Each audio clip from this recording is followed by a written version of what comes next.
What's up, folks? Welcome back to the stream. We're live with another game from T5S2 Season 7. This time we have a pretty spicy classic lore matchup for you guys. They're trying to fend off the predations of the Dark Prince, right? Slaanesh, I guess? There's a bunch of Aeldari. And they're fighting against a bunch of demons. I guess there's a couple of Slaanesh demons. It's most... Oh, there's a lot. There's a Hellflayer. This Hellflayer is here for some Aeldari souls, I think, chat. I'm gonna be played by a head guy. And the Aeldari are here to shoot it full of shuriken and catapults, so it goes away. I think that's my headcanon. We're gonna stick with that. What's up, everybody? Hope everyone's having a good day. Let's talk about some 40k. Yeah, let's go. This is the Pod 4 finals. Generally, we're live over here in the red with the Underminder himself, Kellen. If it's like, you know, you're saying, playing the Chaos Demons versus Prospero over here in the blue that we've seen a lot of times on the finals table for T5S2 events, running the Aeldari. Hope everyone's having a good day today. I'd say like, and is ready for some sweet 40k. Like, Let me get a prediction up, by the way, chat. Going into the shooting phase, it's like, oh, I should have done whatever in the psychic phase. That's usually fine. But if it's like generally I think like if your opponent has had time to change the board state, then that's too late. But if it's like on your turn and you're like, oh, let me go back to my psychic. Player's just going through some normal etiquette stuff. So I was a little bit slow on the uptake here, chat. The players actually had begun deploying before I jumped on the jumped in as a spectator. So they are on their own base. So I don't actually know what these counters on the side are. I don't believe that they are command points. We're gonna have to manually track command points, chat. I apologize. Yeah. But hopefully that's okay. So as the players complete their deployment, we can talk about their lists real quick. We'll start with this Chaos Demons list. So no flamers. Oh, excuse me. The list document is has an error. Chaos Demons list is not represented. Oh my gosh, chat. All right. Do you want to go first? Or? How embarrassing. Who let me be in charge of any of this stuff? Alright, here we go. I'm going to update that list document for you guys, everybody. So, exclamation point list in chat, you should be able to see both now. Shake hands. Only one of them was there. Ooh, looks like you're about to roll to go first. This is exciting. Go and do your figure. Stay away from my numbers. They need to go somewhere. They will go. I'm not entirely sure who won. Alright, anyway. As the players are beginning the game, we'll talk about the list real quick. We are in Disciples of Be'lakor for the Army of Renown for the Demons list. So no greater demons, just Be'lakor himself. We do get access to the Noctic Discipline spells on our casters, as well as the extra brace of demon benefits. And I know Kellen's actually been toying with a couple of interesting builds using this sub-faction. I played him at one point in a practice game when Arcs of Oblivion came out, running Chaos Space Marine Predator detachment alongside the demons. So it was 2 Chaos Space Marines and a Warpsmith, and I think some Legionnaires in a patrol. And that was mostly just to unlock some additional long-range shooting for the Demons faction. And the Chaos Predators are actually no joke. For those who don't know, they're toughness 8, and their turreted las cannons do d6 plus 2 damage. Kind of melt-a-gun equivalent. Which is pretty good for not very many points, especially with +1 to hit from the Warpsmith. In this list, however, we're just bringing pure demons. We do have the requirement that you have to take an equal number of all of the demon sub-factions, so we can't be spamming any one particular type of demon. Instead, we're going to be taking a brace of a bunch of different ones. Turn my music down a little bit here, chat. Oop. Feels like it's a little loud. There we go. Hopefully that's better, everybody. There are 20 Bloodletters, excuse me, 2 units of 10. Unit of 3 Dirklings, 10 Plague Bearers. Fill out that Nurgle slot. And then the Elite slot gets pretty spicy. 2 units of Fiends, 3 units of Fiends, excuse me, 2 of 5, 1 of 3. 2 Exalted Flamers. We're not even running, oh, we are running regular Flamers. 1 unit of 5 Flamers. There is one that's So 2 Exalted Flamers, more Flamers than regular Flamers, which I think is a little bit of interesting. But to be fair, those Exalted Flamers can fire from behind character protection, especially if you're protecting them with something like these Beasts of Nurgle. I guess let's get into it. Although the Beasts of Nurgle, I'm not sure they're a great character protector. There's only 3 of them, and they're not monster keyworded, so they actually don't look out so very well. As soon as you kill one, your character protection goes away. But these Exalted Flamers are able to shoot a pretty impressive range profile. Either 2d6, Strength 6, AP2, 1 damage auto-hitting Flamers. They actually do auto-hit, unlike the regular Flamers. Or the 3-shot Strength 9, AP4, 3 damage attack. So can really put some pressure on people to close the gap between them. They are only 18-inch range, so they don't shoot infinitely. They aren't actually a long-range artillery piece. It looks like Chaos Demon's going first, by the way, here. It's actually a pretty big deal. Ooh, we got some Rangers over here. We're going to get eaten by Fleshhounds. Although they may have wire weave nets. No wire weave. All right, well, sorry, guys. Your souls are forfeit. Rangers, it's time to just go to sleep. And then speaking of that, those Fleshhounds, that is in the fast attack alongside a Hellflayer. So we have the Secret Chariot and the Hellflayer. Hellflayer is a pretty interesting profile. They're only 75 points for a single entity vehicle. They're only T5 and have 7 wounds, but they do have that 4+ demonic invulnerability, both in ranged and melee. And they have a billion attacks, along with a ton of malefic weapons. So they're very good at clearing chaff infantry, and they're also very good at grabbing reality rebels, because they can easily fit into a table quarter or stand in the center of the table to get those additional points. Prospero on the other side over here, running Hail of Doom Aeldari, so we get that 6s to hit, automatically wound. Gene Rot might affect on all of our shuriken weapons, and then automatically counts them as rending. 2 Warlocks, 1 on a bike with Sunstorm, so it's able to be objective secured. An Avatar of Cain. All right, sick. It's a very cool Avatar of Cain model, by the way. Got some spark effects going on. Look at this guy. What an absolute Chad. I would play with that model on the table, I think. Plus Bahareth and 2 Farseers, 1 on foot, 1 on a bike. The bike Farseer with that Mark of the Incomparable Hunter Kurnos bow combo to do a million mortal wounds. Extremely good against this Disciples of Bellicor army, by the way. Since demons are almost entirely protected by demonic invulnerability, and mortal wounds bypass that in its entirety. Get out of here, demon saves. You will just be dead. We got those 5 Rangers in the troop slot who have sacrificed their lives for the opportunity to maybe score objective 6. Alongside 20 Dire Avengers, 2 units of 5, 1 unit of 10. I know some players, we've talked to Jonathan in the past in Season 6, has absolutely sworn by Dire Avengers, specifically in Ynnari, but believes that they are one of, if not the best data sheet in the Aeldari Codex. And I don't disagree. Dire Avengers is incredibly powerful. I think that Zach or Prosper over here would say that he prefers Wind Riders, however. He has 3 units of Wind Riders, almost max, 2 of 9, 1 of 8. Going to make use of our newly unlimited Fire and Fade. These guys are able to fire 4 shuriken catapult shots and getting reroll 1s to hit enemies that are on objectives, which is most of the things that they're going to be shooting. And while being incredibly mobile. They are fast enough that oftentimes they can sort of bypass area terrain that would normally slow their battle focus moves. So sometimes you can just literally rely on battle focus to get them in and out of cover. And that unit becomes incredibly difficult to pin down. We then also have 3 support weapon D-cannon platforms. We have the Rangers to give them rerolls, but that doesn't work if the Rangers get eaten by Fleshhounds immediately. But those D-cannon platforms are just going to give a little bit of mid-board control. They can put a ton of damage into stuff in the center. They do suffer the -1 ballistic skill from shooting out of line of sight, generally. Although, I guess they have to be maybe worried about the Exalted Flamers in this particular Demons list, but they may not be worried about being in line of sight. They could just sit behind a screen of bikes and shoot stuff.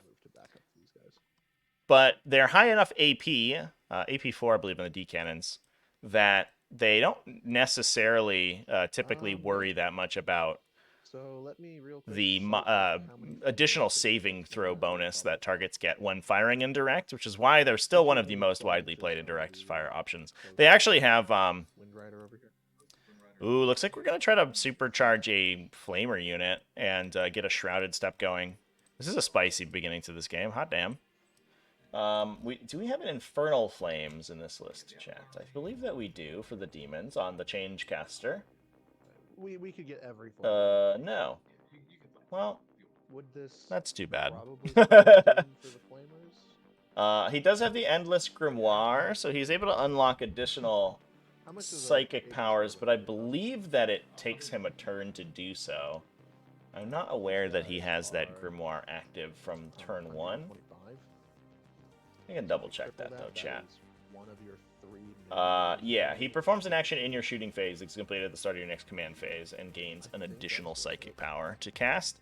So he currently does not have +1 to wound, which would certainly make that shrouded step pretty powerful. But right now, I can't really imagine that we're going to be committing to it too hard. I don't even know if it kills that many Wind Riders. You have no one in Diamond, right? Because we're on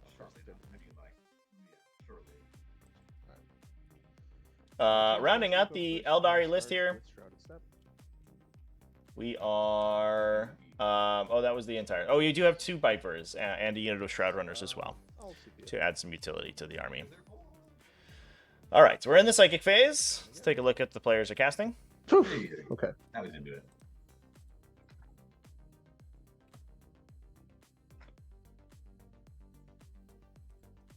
Oh, we are going to be throwing these Flamers up here. So I think it may be that Callan can try to position his units. Maybe not. The short range of the Flamers is going to hurt him a little bit.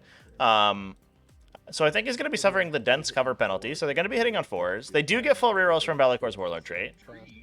And then they're only wounding on 3s. Yeah, awesome cherry blossom. It's actually a very dense tree, truthfully. Yeah, this is the first dense cover that's actually been like dense. It's really dense, yeah. All right, so they've done that. Then the change caster will cast Gaze of Fate. Goes off, so 2 of these Warp Storm points can retain into the next battle round. In the shooting phase, he's going to start to learn Bolt of Change. Okay. Is that constant CP, or is that just the thing he does? No, he's got a relic that lets him learn a new power every turn. What about CP before the game? Yep, there's a CP before the game. Be'lakor doesn't really need to cast anything. Can't see anything for any of his powers. Tormentbringer will cast Delightful Agonies. How delightful. And too perils delightful. herself. Ew. Very delightful. Too much delight. She gets 1 point of agony, and then she'll give a 5-up feel no pain to these fiends. Sounds good. That's an invulnerable save token. Gun me, baby. Yep. I don't think there's going to be too much gun, but there's definitely big gun over here. Riders. All right, let's go for it. Flamer shooting Wind Riders. All right, let's see how this shot goes. 5d6 plus 15 shots. So that I'm is going to be curious. 33. Sounds right. 33 shots hitting on 4s, rerolling everything. Wow. Not a great start, but we do have that Be'lakor reroll. The conversions were And then moving okay. on 3s. Yeah, this isn't going to do too much. 14 at -2. Shooting into a 5-up save. Oh, the saving throw was terrible, though, so it actually does kill 6. 6. All right. Well, you know, hoisted by my own petard here, chat. That was a really bad roll from Prospero there. All right. And again, how much did they It's cost not per model? destroyed, but it is combat 20 per ineffective. model, so that was 120. Before morale. So they just about killed their points. Yeah, we may see those guys run to morale as well. If we do see the unit get killed, I think that's for sure a good trade for Kellen. This Gorehound cannot. Having a couple models alive still lets them score objectives and stuff. So that. Okay, will- chat. Well, that was pretty good. Charge phase. Very aggressive play, and now you do have to basically shoot this unit to death because you can't really charge it. Although Prospero is not running a list that's has a lot of melee threat. I guess you do have the Avatar of Cain who's going to wander around for a little bit. I'm not sure that guy particularly wants to mix it up with Be'lakor. I don't think he wins that fight. But if he decided to charge into the Flamers, the Overwatch could be unfortunate for him. Who remembers back in the day that the Avatar of Cain used to be immune to flame weapons? I don't believe he has that rule anymore. Honestly, this guy could go. But those flamers, I imagine, would for sure count. So we do get the Fleshhounds into the Rangers here. I don't know if we need too many Fleshhounds to kill 5 Rangers, to be honest. These guys do make a pretty reasonable number of attacks. Go out with this.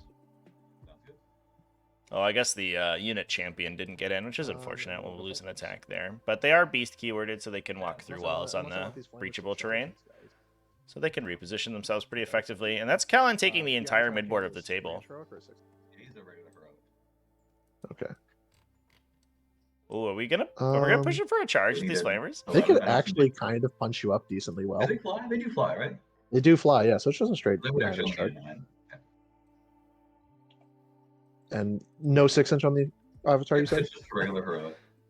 Let's go, flamers. Get them. Screw it. We'll try it. Here we go. 9-inch charge. It might be a 10 if they have to go around the circle, but I think it's still a 9, truthfully. Yeah, I think it's still a 9. They roll 7, and I'm not reading that. No. I think what for sure would happen was that those guys get stuck in melee and then end up not killing the guy that they attacked, taking a bunch of damage in the psychic phase and getting picked up in melee is probably.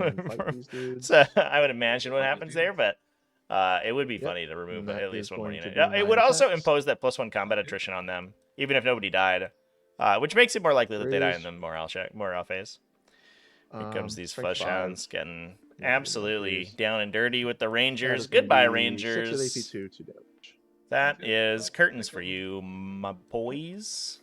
And that was a pretty effective turn 1 from the Chaos Demons, I have to say. Got most of a Wind Rider unit, got the Rangers off the table, dominated the center. Now, I don't think that, by any stretch of the imagination, Zach here is going to sort of take this lying down and allow Kellen to maintain control of the midboard, or the Underminer, I should say. So we're going to see how these Nurglings and Fleshhounds get picked up by Shuriken Catapults. Oh, and there goes another Wind Rider. We're down to 1. All right, well, fair enough. But that will we're going to see these all these midboard models get picked up by Shuriken Catapults.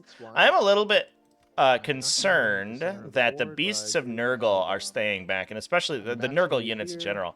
I think Kellen wants to ensure that they don't get hit too hard by the D-cannon platforms.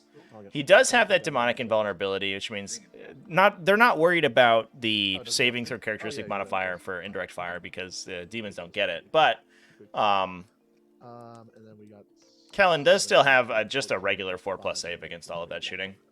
And the worry I have is that they're a little bit slow. I don't know if they're going to be able to get to the objectives before it's kind of too late.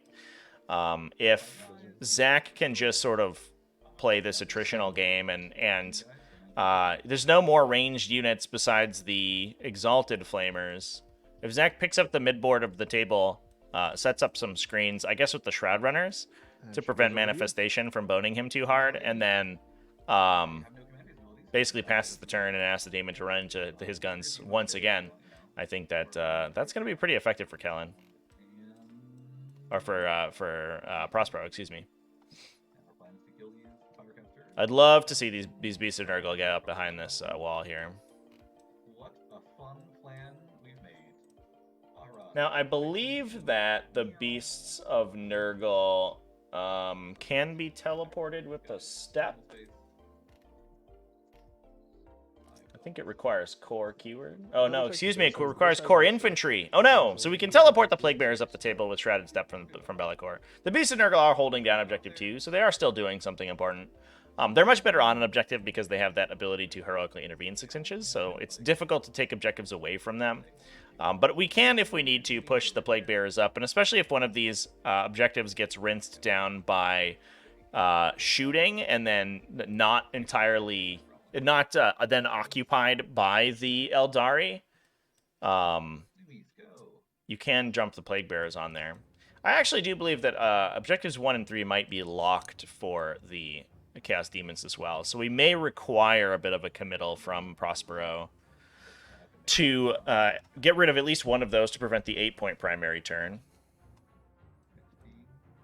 So pushing our Wind Riders forward. It kind of looks like we may be angling to get the Fiends with the advance here. I think we can still fire and fade after the advance, so we can keep them relatively safe. And then just hope that the backline shooting between the Kurnos bow and the Vipers and the D-cannons themselves are going to be able to pick up the Hounds and the Flamers. Because they're just so huge. They're so excited to get in play with you. Take a look at our prediction here, chat. 1% for Chaos Demons. Hot diggity damn, everybody. What's good about Shroud Runners? Yeah, so Shroud Runners have for 30 points a model, which is pretty cheap to when all things considered. You get a 3-wound T4 body, which is like fine. They do get additional bonus when they're in cover, so they actually go to a 2+ save. So in some situations they're difficult to kill. And then they have a huge volume of fire. They have 7 attacks total at range between 1 long rifle that can deal mortal wounds and then the 6 scatter laser shots. And they get a pregame move. So pregame move units are already very highly valuable because Eldar already have a lot of forward deploy. And a downside of pregame move is that you can be screened out by opponents' forward deploy. But Eldar are usually playing the forward deploy game, where what they want to be doing is screening out your own forward deploy to open up areas that they can access before the game begins. So that you will already usually have pockets in the center of the table that Shroud Runners are really effective in. And the Shroud Runners get that huge 16-inch pregame move to go occupy those. So you have situations where you can alpha your opponent or use them to screen, and then they just murder light infantry. These little 10-man, guardsmen squads or something like that just gets vaporized by 90 points of Shroud Runners without, from across the table, since the scatter lasers shoot 36 inches, without really any recourse. So if you break cover into the open against a Shroud Runner, you die. And that is a downside that Eldar have oftentimes, is that their units are kind of important. Once they're out in the open, they're so fragile, they just go down. So having these Shroud Runners as like a unit that can basically trade for opponents' chaff is really effective.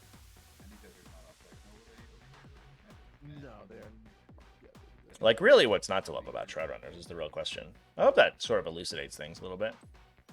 The big thing, though, is that I think Shroud Runners at 35 points a model, which is what they were in Nephilim, we're already seeing play. People were taking them if they had like Alpha Strike oriented lists. I saw a lot of lists that would run like multiple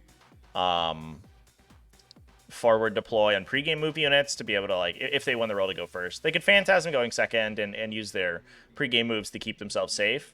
But they could also just ram into somebody going first and like destroy them. And so you were seeing play with those, and you're seeing play with them as a utility unit, and then they got a points cost reduction for whatever reason. It was probably unwarranted, and see even more play. Yeah, and that's what we're going to be seeing here. It looks like the Shroud Runners are peeking over. They might try to pick up the Nurgling Swarms.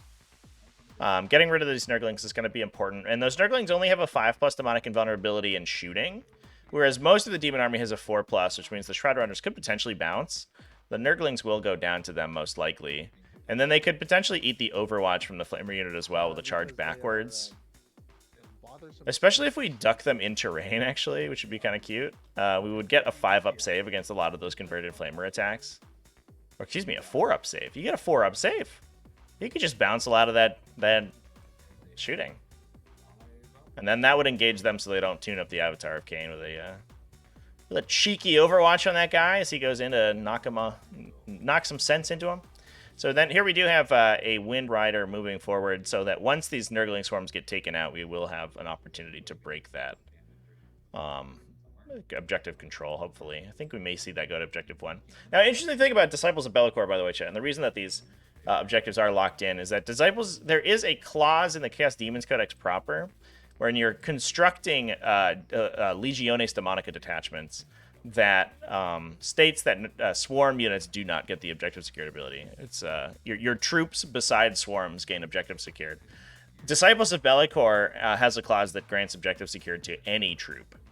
So, I think Bellicor himself, like the Dark Master, has a soft spot for our little nurgling friends over here because he treats them much better. He respects them more than the normal demonic legions because he gives them objective secured. And because we are in Data Scry Salvage today, Chad, if you hold the objectives at the start of your turn in your command phase, then you lock them in, you hold them until your opponent takes them in the future. So even if the Nurglings get killed, Zach is going to have to commit something to that objective to hold it down. He already wants to throw this Wind Rider up to screen, because we do have a lot of reserves coming in for the Chaos Demons. 20 Bloodletters, 5 Fiends, the Hellflayer, 5 more Fleshhounds, and an Exalted Flamer. That's a lot. That's a lot of damage. The Farseer will go 22. Wow, aggressive positioning on this Farseer here. It looks like we're gonna be Kurnos bowing the Fiends. They do have the 5-up damage ignore, so they have like the one way that demons can find to try to prevent those wounds. And now we're gonna shoot some Fleshhounds. Behareth over here is gonna be a nightmare for these Fleshhounds as well. That guy punches Fleshhounds real good. A bunch of strength 5, strength 6 attacks at 2 damage. These poor Fleshhounds. They knew what they were in for. They knew what they were signing up for. And to be honest, a 5-model Fleshhound unit is actually not that much more expensive than an Eldar Ranger unit, which is a little bit ludicrous when you think about it, because those Eldar Rangers are not packing 3 or 4 2-damage melee attacks and a flamethrower. I almost wonder if we want to see Kellen try to keep the Gorehound alive to try to ping wounds up Behareth before it gets there. Nah, he's in cover. He'll be fine if he goes to charge. It's only AP1 on that Gorehound Flamer. Yeah, probably have him down. Go here, it's coming down next turn. These guys are all in Strat Reserve, though? No, these guys are in a Demon Manifest. Demons. So they're going to come down within leadership range. Yeah, or outside of 3 if you're in my deployment zone. I don't plan to be there. If I'm in your deployment zone outside of 3, right? Or if I drop wholly within my deployment zone, I can be outside of 3. So you could be out here, and I could drop right on. Gotcha. Cool. Neat. That makes more sense. That is a lesser used version of Demonic Manifestation, and it actually is pretty effective. If your opponent gets too aggressive with you, if you're pecking at them with flamers and being really annoying, and they push up to try to end the game very quickly, you can just put demons within automatic charge range almost. And it gets really disgusting. Demons end up being a kind of defensively playable army in that way. They have good passive secondaries. Reality Rebels scores almost a minimum 10 regardless of what you do. And you can max it late game because you can score 5 a turn when you want to. We already have it on 3 for Kellen. We haven't really talked about secondary objectives. Underminer here with that Reality Rebels. No prisoners and assassination. I'm going to try to get no prisoners points off of all these bikes. Each of the bike units gives up about 1.5 points, 1.8 points, I think. So that is kind of a lot. Assassination's going to be a little tougher, though. We kind of need to see the fast melee stuff get to grips with the Eldar Farseers, but they're going to be hiding, and they're relatively speedy. We do have a lot of foot characters, which can get caught up by the fast demons, and the Avatar of Cain will most likely go down to Bellicor, I think. He does half damage, but Bellicor ignores his vulnerable save. I guess puts him on a 6+ armor, so he can still Strands of Fate for auto-pass saves, but I don't think you need too many to go through to kill that guy once the Psychic Powers tune him up. So we'll at least have one. We'll get a couple assassinations. I don't know if it's going to max, though, for Underminer. Prospero over here with Scout the Enemy. So that was why we saw those Rangers so far forward. I'm going to try to perform an action 6 inches outside of their deployment zone. And if it's in the enemy territory, scores additional points, I believe, and Rangers complete it in 1 turn. Otherwise, he's going to have to do it the slow way and do full round completion. If you do it 5 times, it's 10 points, 2 points apiece. But you can get that additional if you're able to put Dire Ventures or something in your opponent's deployment zone, which I think is going to be the game plan. The fluff of them being annoying as hell. Yeah, we have We have those 20 Dire Avengers back there, and they can shoot and perform actions, so that's what we're going to be using those for you guys for. Behind enemy lines as well. Wow, yeah, we're just all in on all in on the go into your deployment zone strat, and that is one of the reasons we see the Shroud Runners too. The Shroud Runners are basically automatic 3 points on behind enemy lines if you win the roll to go first, because they can move 32 on that first turn, or even farther because they can advance 38 inches. So if they're up in the front of your deployment zone, they just rock it in there. And then no prisoners as well, which is typically pretty solid against demons. They have a lot of multi-wound non-monsters. And then we have this warlock who can go anywhere in the whole world. The interesting thing about demons is that they almost entirely lack like long-range artillery. So these characters are usually pretty safe. And so Zach's going to use them to screen. The demonic manifestation can't come in within 9 inches of models in while that unit is deploying in your opponent's deployment zone. So you do have to just sort of naturally screen out deep strikes. They operate like a normal deep striker if they are in your deployment.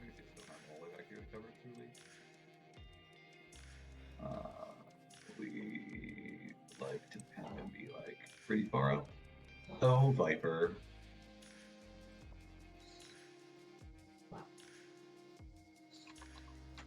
Sure. And we got to do another 9-inch. There's just so many of them. Viper, cover. Right here. And then 18 inches. Yeah, I don't think anyone can land within 18 inches of him, which is the only guy I think with a gun that's about to land. Correct? That's right? Yes, sir. Gorehound has a gun. Yeah. Gorehound has like a 12-inch flamer on the leader. And the Hellflayer has like a 6-inch whip attack. Seems reasonable. This guy can fly over here. And then I think we've done it to long last. We've moved our models. Yeah, I think that's what we got. Oh, we haven't moved this far here. She advances. Or advances. Low to be with 18 M. She's not going to get that far. That's pretty far. At 13 inches. I'm going to fly around over here, I guess. Unless you cover the ordering of the models, or when they move, but I think she can just this direction. And that right there. And of these guys, unless you care, again, this is a question about the ordering of these moves, but these guys can just trail back. Although I guess they can't shoot as far. Sure, we'll just have them. Again, this is up to you, but trail back to be closer. Fixing some positioning here. Gets a little awkward if you want to use your characters to screen and then also cast psychic powers with them. That is the danger. Okay.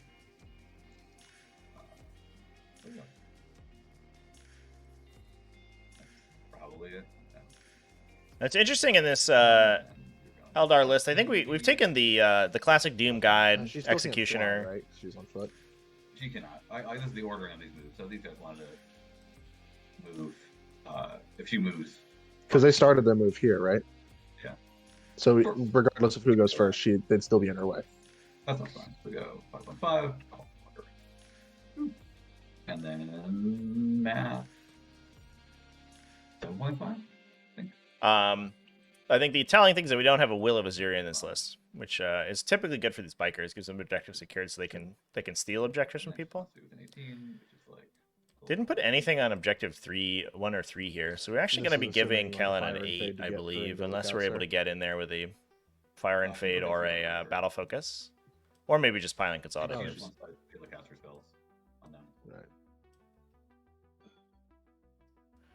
Ooh, and the Gorehound's in here for the 3+ deny.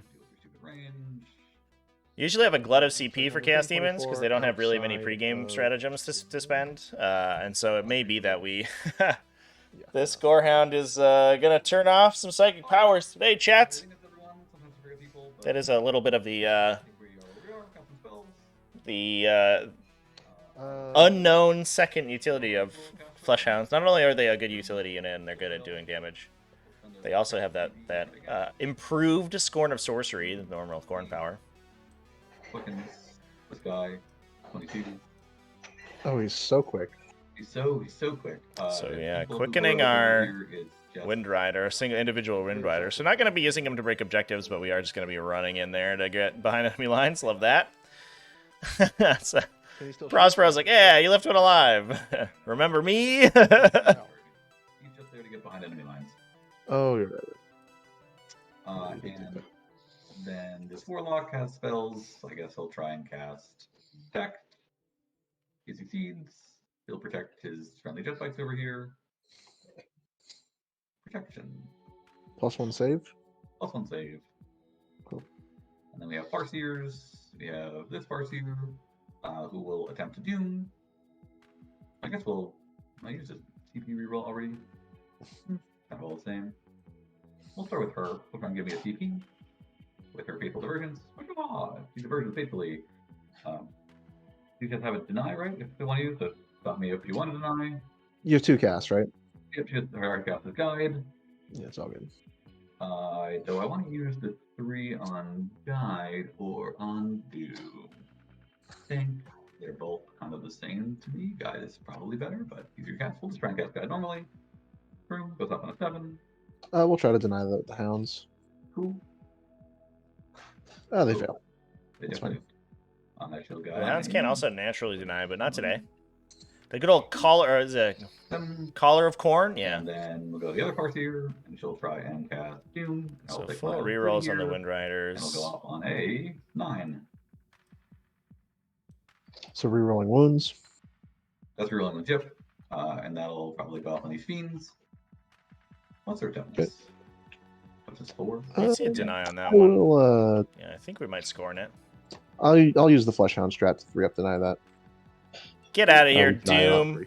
Oh, it's a 3. Sounds like Okay. you're the one As being long as you're doomed within 12 today. of the Flesh Hound. They sure are. She's right there. And then she'll toss a smite. Yeah, I might want to double check that range there, Prospero. I don't know if you're close enough to the Flesh Hounds All right. being right here. Flesh Hound. 1 takes the damage. Neat. Which I think is actually a problem, because that was the one I measured range to. And then we'll do some shooting. Start with these guys and see who's in range still. It is very few people. Uh-oh. 1 with line of sight.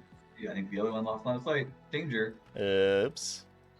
Where's my line? Starting in the shooting phase, by the way, I'm going to spend 3 Warp Storm points to do -1 to hit outside of 12 inches. Sounds reasonable. It was that or the mess with your psychic one, but you stayed pretty well out of 12 inches with most of your psychers. That one guy will shoot. Oh god. Bad news bears. Yeah, we Ew. could turn around and fire some of these guys into the Flamers. Good job, guy. I think we're hoping to knock down the Flesh Hounds with the Wind Riders and open these Wind Riders to shoot at the Fiends. -1 to hit for multiple We do have the reasons. 2 Actually, just for one Vipers, reason. although It's this 'cause Wind Viper doesn't Riders. look like it has line of sight to anything. Yeah. Or we wound people, And we have Well, Behareth. actually, hold off on them. You do have to shoot Behareth And now, go though. Here and shoot this Farseer at the Flesh Hounds. Alright, well, that also could work, I guess. Yeah, we'll actually do Bahareth. Sorry, the Flesh Hounds. He'll shoot first. There you go, alright. The roller coaster ride of emotions, yeah. I think that if that Kurnos bow triggers off right now, then Behareth doesn't have line of sight to anything anymore, because the wounded Flesh Hound is the one outside of this And ruin. then he has strength 6. And wounds once more. 3 saves. Damage 2. 4-ups. Kill 2. Oh, they only have 2 wounds each. Gotcha. Yeah. He'll teleport somewhere more than 9 inches away from something. I think it will be back in my little home zone over here. Nice away from these guys. That's fine. Ooh, bar up. In you go. And then we'll go ahead and have this Farseer shoot. She'll shoot those Bloodhounds. Nice. 3 shots. Pew, hitting on 2s. Oh, that's them dead. Wounding on 4 mortals. Sounds reasonable. Kurnos bow! What a thing. So the 6s to hit there, counting as 6s to wound, These guys, which kicks off a mortal wound from Kurno's Bow, and then Mark of the Incomparable Hunter kicks in as well and does an additional mortal wound on wound rolls of 6. -1 to hit for So multiple those reasons. 6s to hit automatically trigger 4 mortals, and you are 2 mortals apiece, and you die. Pretty good. All right, here's the shooting coming from the Wind Riders. We did get rid... They are guided, but we did get rid of Doom, so no rerolls on the Fiends. Just going to be wounding them on 4s and -1 to hit, Nice. but with rerolls to hit. What do we get? -2 to hit, in fact. I think they're in dense cover. With Guide, they will reroll everything. Hit it into 6. Oh, wow. We These guys will fished a miss. little bit. These guys will explode, and auto wound back in. And with Blade Storm. I have 1 auto wound, and I definitely winning early on 2s, so I guess I'll spend it here. I have 1 guy auto wound, and these other guys wound on 4s. Ugh. Oh, man. Look at that conversion. The lack of Doom there absolutely rinsing these Wind Riders. 10 wounds go through. Kellen saving on a 4. It's unlikely he loses more than 1 Fiend here.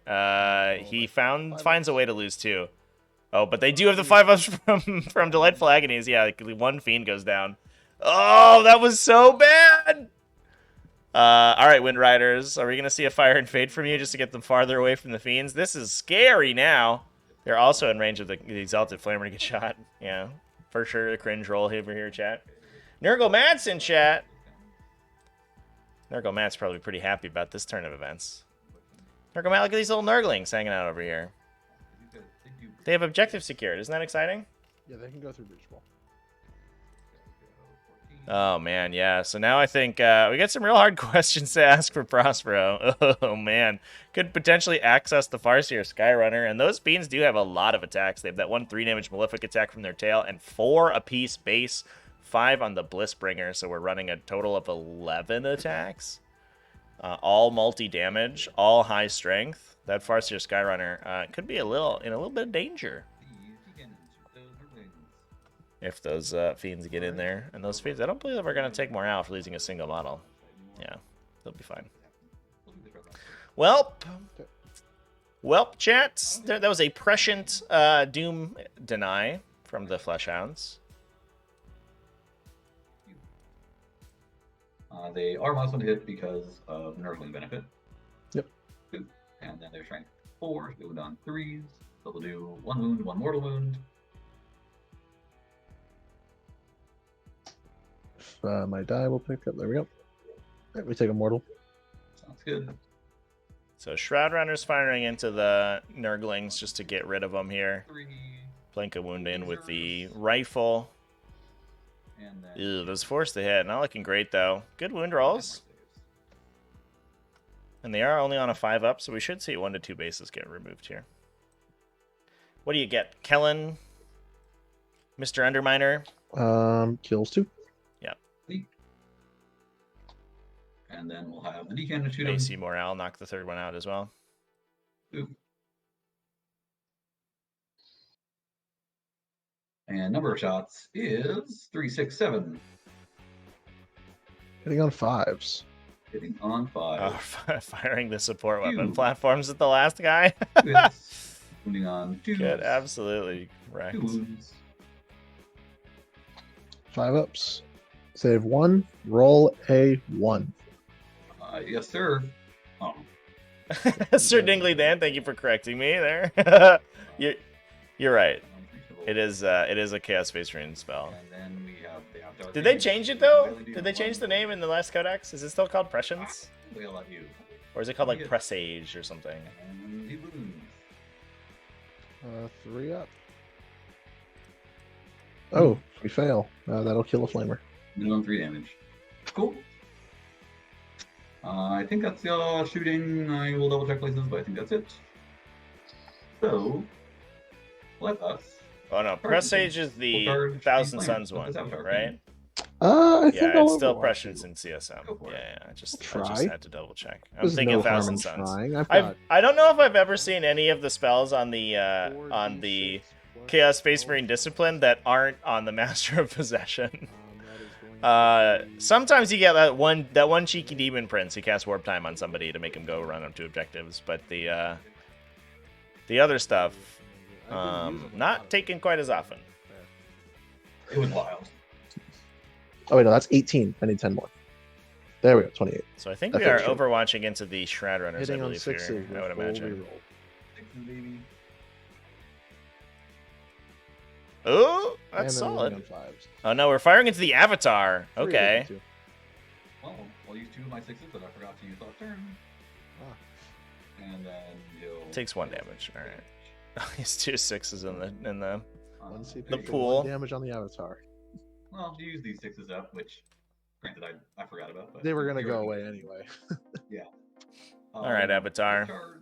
Overwatch is not worth it, kids. You heard it here first. It's fun to try though. Yeah, Death X is good. You're not wrong, chap. You could go over the train if you want to be on hit, which I don't know is kind of interesting. Sure. Pull out right here. Oh god. Measure. Right there. I'd love to see a charge on these Shroud Runners as well to tow 1 onto the objective 3. We have to break control of that objective to knock down the demon primary score. Going first does give you a little bit of a benefit in Data Scry Salvage, thanks to that primary. Oh yeah, here he goes. Love this move. Not only does that move them out a little bit more aggressively to screen more effectively, but it also then can break control. We want to get 1 guy within an inch, and then we get our pile and consolidate moves. Now it's Avatar of Cain. We can make a sweep attack. Should be 14 swings at 2 damage. Or we just swing 7 times at D6 plus 2. Those flamers do awkwardly have a 6-up invulnerable or demonic invulnerability in melee. So if you swing the lower attack volume and fail to convert them, which it looks like we're doing, the demons could just 6 you out and prevent those Shroud Runners from moving very effectively. What do we get? Mr. Underminer? No, that's dead. See ya. Goodbye, flamers. It was not to be. Good job, Avatar of Cain. Love to see the Avatar of Cain on the table again, by the way, chat. It's been too long since Avatars saw regular play. Super matter. Friggin' kind of being annoying.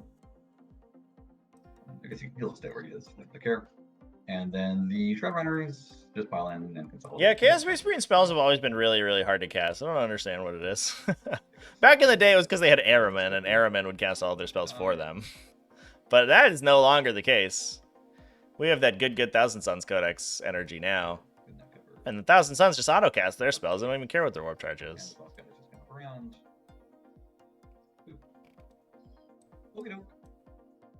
I imagine these guys don't have a morale losing 1, so I think that's it.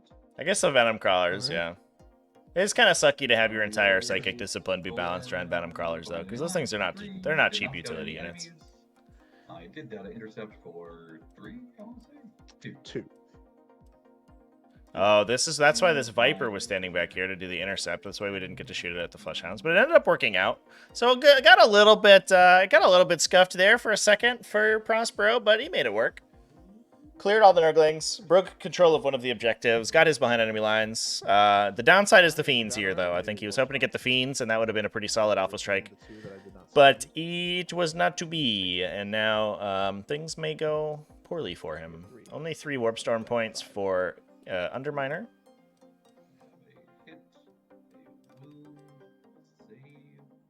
Power, reroll these garbage 2s.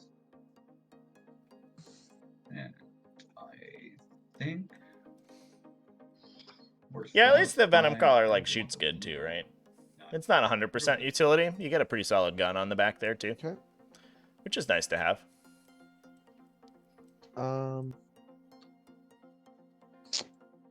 So we'll have Be'lakor give full rerolls to the beast.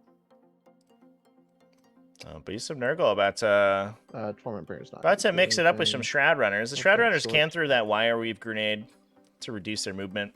They won't do any damage to the Beast of Nurgle, since the Beast of Nurgle will just In heal the movement immediately. phase, But we'll the spend 2 to ignore all penalties for our move and charge rolls. Cool. Seems appropriate. very nice. Now, one of those abilities only lasts for We got a single Master King phase. coming up, we got Shroud And it's a Runners little bit weird because sacrificing there's themselves. inconsistency between all of the abilities. But- Yeah, so it's Otherworldly Tread. Costs you Bonus 2 action. Warp Storm points and removes. Ignores your movement modifiers for that phase. So we can get through the difficult terrain here with the Fiends without penalty, so they're going to be able to run in here and get the max movement. And we do have Assassination on the table for Underminer. 15 more wounds. Taking a look at our Strands of Fate results. Yeah, that's gonna be I unfortunately have no idea what the different dice facings mean. But if we have any hit rolls, that's a pretty big deal. Can rocket things. That's 4s. So we have 1 in the chamber. So if the Fiends want to charge into the Farseer Skyrunner, if they don't charge through the wall, Prospero could Overwatch and auto ping 2 mortals onto them. If he rolls 1 more 6, either to hit or to wound, in 5 dice, basically, no, that is not then Kurnos Bow could finish off that Fiend. And that probably means the Farseer Skyrunner survives. So that's a little dangerous. So the awkward part about that Otherworldly Tread is that it doesn't work in the charge phase. So the Beast of Nurgle are going to move up and potentially, if that charge is pretty long... 22 inches this way. Yeah, and it's going to be a 6-inch charge. We could see that Wire Weave Grenade mess them up pretty bad. And if Kellen fails the charge here, if Underminers fails the charge, that's going to be a pretty big deal. Okay. Hold these back and turn. Kind of do that. I think that the Demons have to take a little bit of a turn off here. Okay. You have to worry about these Wind Riders too. The Wind Riders do have Forewarned active because of the Farseer Skyrunner next to them, and we have 5 CP for Prospero, so he can for sure intercept any of the units demonically manifesting near them. So it looks like we may just try to eat them with the Fiends. The Fiends do have those 11 attacks. Each one of those attacks almost 100% kills a Wind Rider if it converts. We'll actually hang one back like so. Oh, are we going to try to manifest near them? Kellen, don't rock into it. No. We can maybe try to limit their line of sight onto you if you deploy back here, potentially. We got to deal with this guy back here. That'll probably just be the Exalted Flamer blasting him. I don't know. He's a wily guy. It's too wily. That is indeed possible. Be'lakor.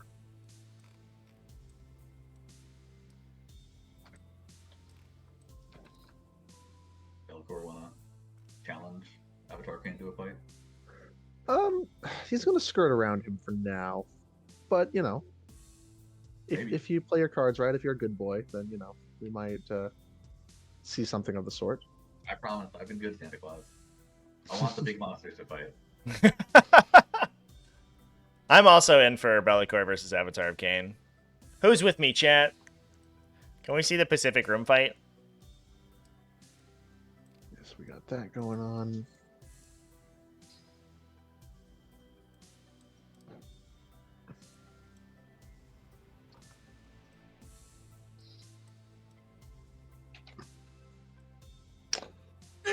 The Beast of Nurgle can advance. Indeed.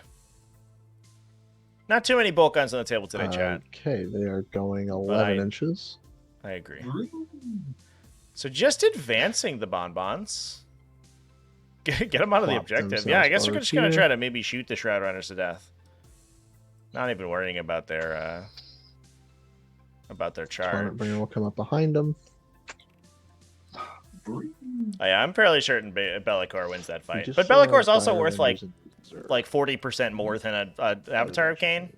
So it is a fun battle, but you know, I don't think the writing's on the wall there, right?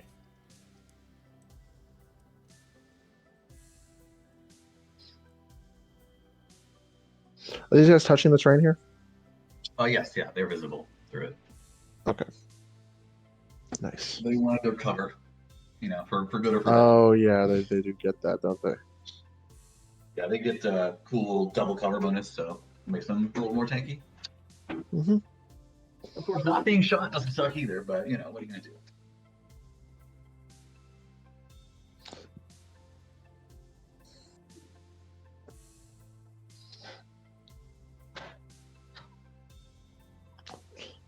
These Plague Bearers will kind of open themselves up a little bit. Kind of wander over here. Then the Changecaster will advance. 9 inches and just hide in there. reroll hits that's on someone? It's on the beasts. Gotcha. Can they advance the charge? Nope, but they can sit there and They can prepare to be charged. have a 6-inch heroic and stuff. That makes sense.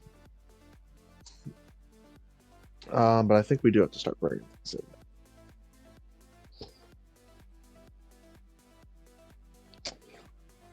Yeah, no red demon today, chat. Just all little guys. Be'lakor doesn't like red demon, unfortunately. It upstages him, and he's a little rolls to hit right now. He's what's the word? Insecure about that, you know. He's like, look at my big cool sword, and the demon's like, that's adorable. It has like 20% of the damage output of Argath, the King of Blades, and then Be'lakor's like, stop it! You're making me feel bad. My sword's big and cool and ignores invulnerables.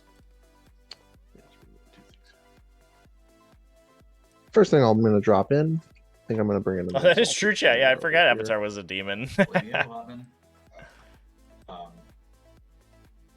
it changes the order at all, I think I can shoot him right now with a.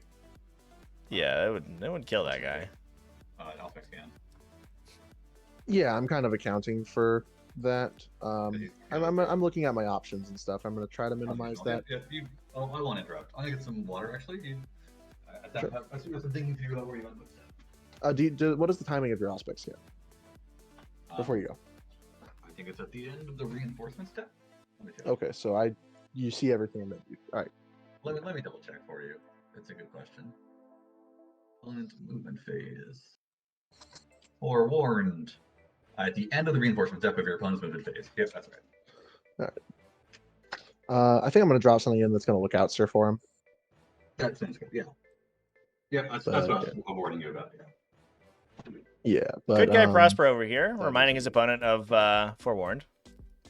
But that Exalted Flamer is T5 and has that 3+ invulnerability, so it is a little bit tougher to kill for the Wind Riders, but you don't want to be walking into a guided unit with Hail of Doom. And now that could be potentially a ton of automatic wounds. Every hit, in fact, actually wounds automatically, so you don't even have to worry about your opponent's toughness. Nurgle Matt's back. What's up, my guy? We were just talking about Nurglings. We got some Beast Nurgle over here, just for you. Up in the middle of the table. Ready to go. Rawr. That's a thing. These guys are also leadership 6 right now.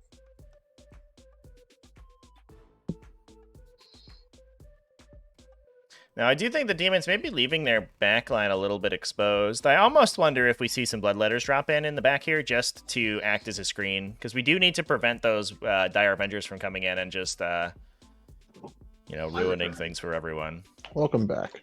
The Dire Avengers are worth a ton of points if they're able to survive in the opponent's deployment zone. So I hopefully Underminer can aspect scan a 65 point or 75 point health. Can counteract that with his deep strikes. Some flesh hounds over here. Sounds good. Yeah, the beasts are pretty grody for sure. It's all that corruption damage, you know what I mean? Could drop them on this like side if you're low wounds and you don't have any curios that increase your wounds, these beasts of Nurgle will kill you really quickly. Or even just weaken enemy units to the point that they get killed very quickly in like future engagements. This is all Dark Tide technology, by the way, chat. Yeah, the Avengers, I believe they might be strategic reserved, actually, chat. I did not catch the reinforcement step of the players. I was in a little bit late, so I didn't catch the I was here after the reinforcement step. So they may actually be regular reserved. Be ready to counterattack and be relatively hard to it does say, I guess it does say strategic reserve. So maybe they are in strategic reserve, chat. That's a good point. So they would not be able to come in Underminer's deployment zone this turn. If they drop all the way back here, then it should be hard for Dire Avengers to. I don't think they can actually get anywhere right now. Yeah, they won't be able to drop back far. Yeah, and then the line of sight bar is right there. You could actually do that. So we can bring these guys over here, and they should be the same level of safe. Yep, I think so. I might make a little bit more zone back here, so... Could you grab some Dire Avengers and see if you could stick a 5-man in that corner? A little sample Dire Avenger. That's a great point. That's a lot easier than doing whatever it is I was doing before. Shoot. I don't think they fit. They I want to definitely be do sure. fit. Because once we agree on it, that's how I'll play. Yep, and I think these guys. Yeah, I do mean, I not guess you could put fit. that Yep. bloodletter a tiny This teeny. one guy's gonna be a problem. I don't think he fits here. I don't think he fits here. Okay. You just So stagger that guy back these there. bloodletters That's will okay. not be shot by dire. No dire avengers can land there, and no dire avengers can obviously shoot from there. Okay.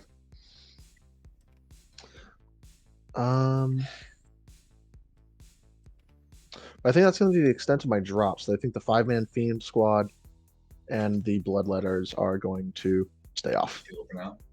Okay. So would you like to as aspect far scan as it? Scan targets. These Shroudrunners are not within 12 level Farseer, and thus cannot fire. So it's really just this one health player. So I'll spend my 2 CP as predicted, and the is in the bids. You are -1 to hit because it's a hell player, but you're rerolling your hits, so you should be fine. So we have same as before. We have 8 times 4 is 32 shots. Does the yeah, 8 can definitely see. Right, I think this one guy can, obviously those 2 guys can. Yep. This is way too many. 32 shots. Boop. And you said -1 to hit, right? Yep. Dice, hello, dice. There you go. Oh my god. Well, that didn't work. I'm gonna remove these guys. And try That is again. weird. A bunch of them went in, I think, the A bit of a death portal. dice explosion happening over here. And there's 14. So 32 minus 14 is Should be 15, 18. 16, 17, 18 dice here. I'll just delete those actually. Pull these guys off to the side. Generate 18 more dice. Sorry about that. I have no idea why I did that. It's all good. Oop. Oh, good roll. 6 is auto wound. That is a little dangerous there. And then these guys are wounding on 5s, I assume. Your T or the 4. T5, yeah. So these all go away, and you're looking at 14 saves. All right, well, 14. average is we lose this health player here, but it's up to the fickle chaos gods. 12. It looks like that's 6 through already. Yeah, it's a little dangerous. So far. Always one at a time. It looks like it's going down. Can we roll 2 4-ups in a row with a CP reroll? This is in the movement phase, so you can kind of CP reroll as a free roll here. We have 4 CP left for Kellen. I would kind of like the health player to live. Yeah, the health player was here to prevent that aspect scan from hitting, or that forewarn from hitting the exalted flamer chat. That's why. No, it's not what it That's why the health flamer was dropping down in there. And he is not a... Would much rather lose a crappy health player than a Chad exalted flamer. charge. Okay. Oh, I found another die over here. There's a few on the table. Yeah, we'll be finding them. You know. Yeah, and that's part of the downside. I mean, we didn't do too much to the Fiend unit, but we did enough to prevent them from giving Lookout, sir. So you did have to eat the forewarned with something if you wanted to demonically manifest on those guys. Bellicor is winging out to see the Avatar of Pain. Yeah, right. So he'll cast Paul of Despair. Yep, you see the spear. It fails on a 6. Cool. Then he will cast Betraying Shades. Look at these big That big also demons fails. about to have a fight, chat. So He's not cool. getting that over there. Torment Bringer is going to cast Lightful Agonies. Eat. Fails. All right. That one I will reroll. That one feels important. Get some new dice in there. There you go. Okay, that's going to give Bellicor a 5-up Feel No Pain. Think I can deny it? No, I cannot. So, good to go.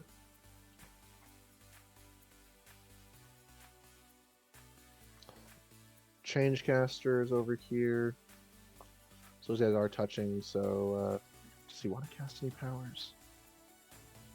No, we won't. We want the Fleshhound movement. That's the thing.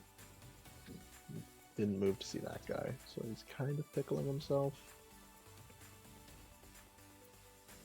You know what? He'll cast Shrouded Step. Woohoo.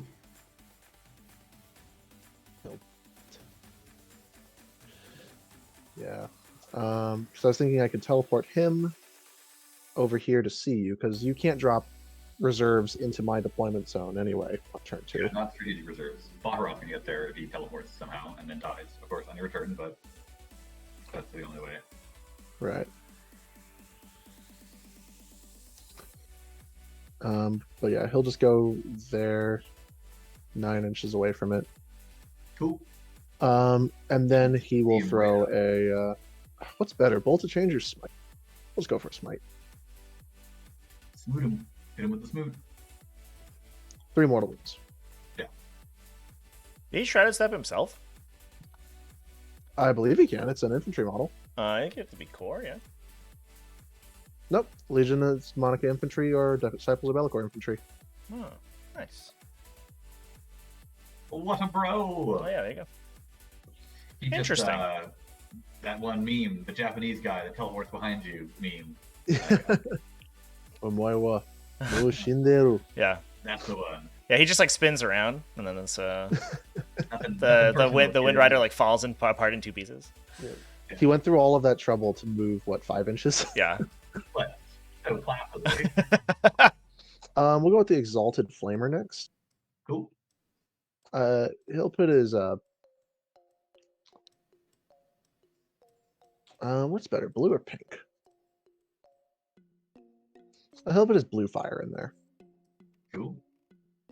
Hitting on 3s. Strength 9, so winning on 2s. Yep, sure is. 1. AP. AP 4. AP4 will just explode a guy. Nice. This flamer again can see that, but we don't want to. We need the flesh hounds to make their thing. Yeah, so really we don't want to shoot, which feels really strange. But that's kind of how it is right now. How it be? Yeah. Feels weird, but that's what we're working with. Yeah. Shooting phase. The Changecaster is going to start to learn Infernal Gateway. Sounds fun. He advanced this turn? The Changecaster? Oh, he did advance. Yeah, so he can't do the action. Correct. Hmm. So he cannot learn a power this turn. No power for That him. is- He's powerless.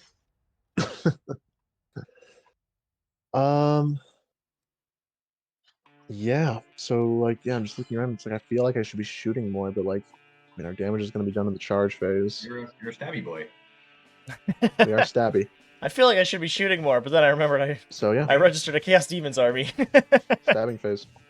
We didn't bring any soul grinders today. This Exalted Flamer is going to go for a 6-inch charge onto your Wind Riders.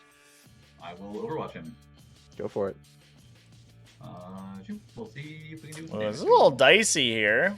Trying to soak the Overwatch on the Flamer. He does have that 3+ demonic invulnerability, I so think this he's guy back he's here- taking the heat from the fiends, or off the fiends, I should say. Let's see what we get. We are guided. This Wind Rider unit might end up doing a lot of kind of out of phase damage for Prospero. That's a good start.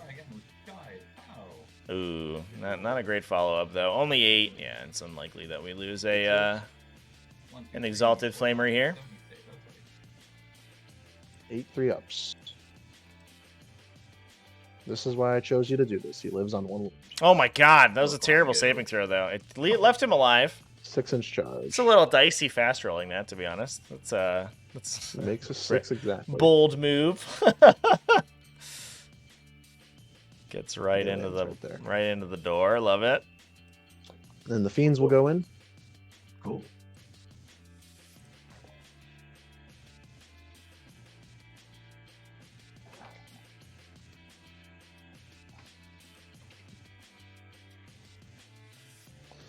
Fleshhound's making a 6-inch charge onto the Shroud Runners. Woof woof.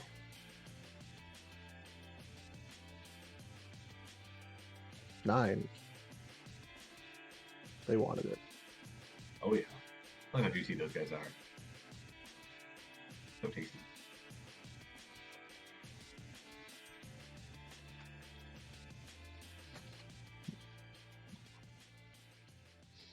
So what we're probably going to try to do Yep. here And that from doesn't leave Kellen any room is for anyone else. body Tell block me they any will like it. potential aggression onto this objective with the Fleshhounds.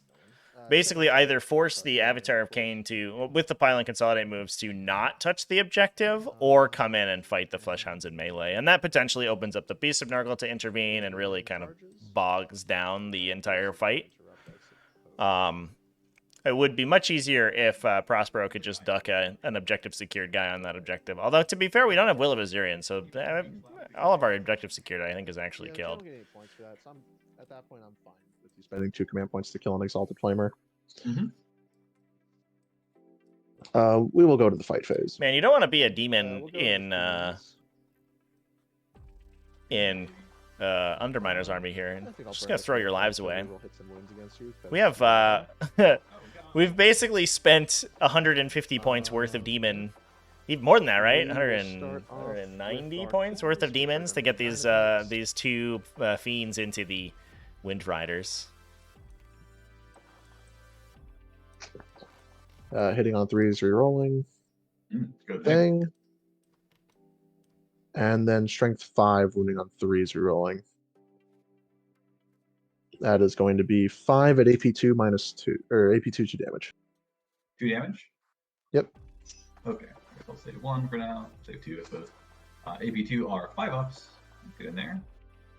Ooh, job, only one one die. goes through so We'll far. roll 1 more. Is it worth it for Another one dies. Underminer? And they have tails, right, after this? Yeah, they got tails. So I will... What's the AP on the tail? 3. Rolls. Wow. Wow, they did a great job. 2 die. How many save fate dice do you have? I have 1 save fate dice. Okay. Hell of a saving So we can throw get one of these from two. the 2 attacks, 3s, Wind Riders. wounding on 3s. Although at this point they probably won't be able to interrupt and punch that Exalted Flamer, which is what Underminder was worried about. Alright, 3 damage on the one that goes through. Yeah, we do have a couple offensive fate dice in there, so we could potentially try to auto-convert attacks through, but whether it's worth it or not, I guess is the question. The Farseer Skyrunner should just pick up the Exalted Flamer in the swing back here with a Psychic Power anyway. I guess we'll go over to the Hounds next in case you change your mind. So we'll have 16 attacks here. Cool. Are we within 6 of Bellicor? No. We almost were. We I did not think of that. mean, I'm excited to be proven wrong, but I assume they'll just finish these guys. What are they? They're all damage. I guess they're damage 1. They're damage 2 on the charge. Damage 2 on the charge. Yeah, they'll probably just get them, right? They have 16 attacks, hitting on 3s, strength 5, EP. Yeah. I'll roll it up real quick just to be sure. Yeah, I mean, I was thinking about lightning cooking, but I don't think I'm for this. Go for it. Oh, yeah. Okay, that's a good roll. Wounding on 3s. Okay, yeah, they rolled well. 12 minus 2, 2 damage. Ooh, boy. We just got a cover save. Nom nom nom nom nom nom nom. Save, so look, we die. Goodbye. Yeah, and then here's the pile in to keep the Avatar of Cain off the objective. Bark, bark. Good stuff. Woof. That Avatar not being able to go around this wall is going to be problematic for it. It's kind of getting locked into just this one funnel right in the front here, Honestly, where it doesn't have a great engagement. we want to stay closer to the beasts. Yeah, so we want to try to make it so that any casualties we'll that go get with inflicted Exalted before the Flamer. charge phase can get pulled from the front here, and that could unlock any chargers to open the beast for an intervention 4 attacks to hitting get on more 3s. models onto the objective if necessary. Gonna see if the Exalted Flamer here is gonna do some damage. Okay, Just 1 damage. Yeah, he's just punching with his fists. The Zinch demons have a lot of attacks, but they don't actually have a melee Strength weapon. 6, wounding on 3s. 2 had no AP. 3 up saves. Nice. Cool. Um, Good. and yep, you can go with them. See if they can punch that 1 wound off of them. Boop. Boop.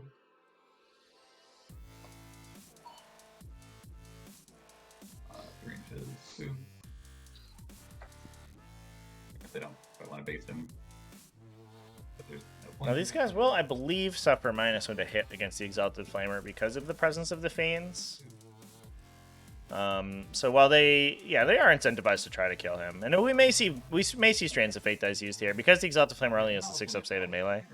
One converted attack has a pretty good chance of killing it, but that -1 to hit's going to make things a little bit tough. Cool. You're -1 to hit for being within 1 inch of the Fiend. Got Oh, him. Fiendish should be used. We hit on force. We get 1 hit. Exalted Flamer is toughness 5.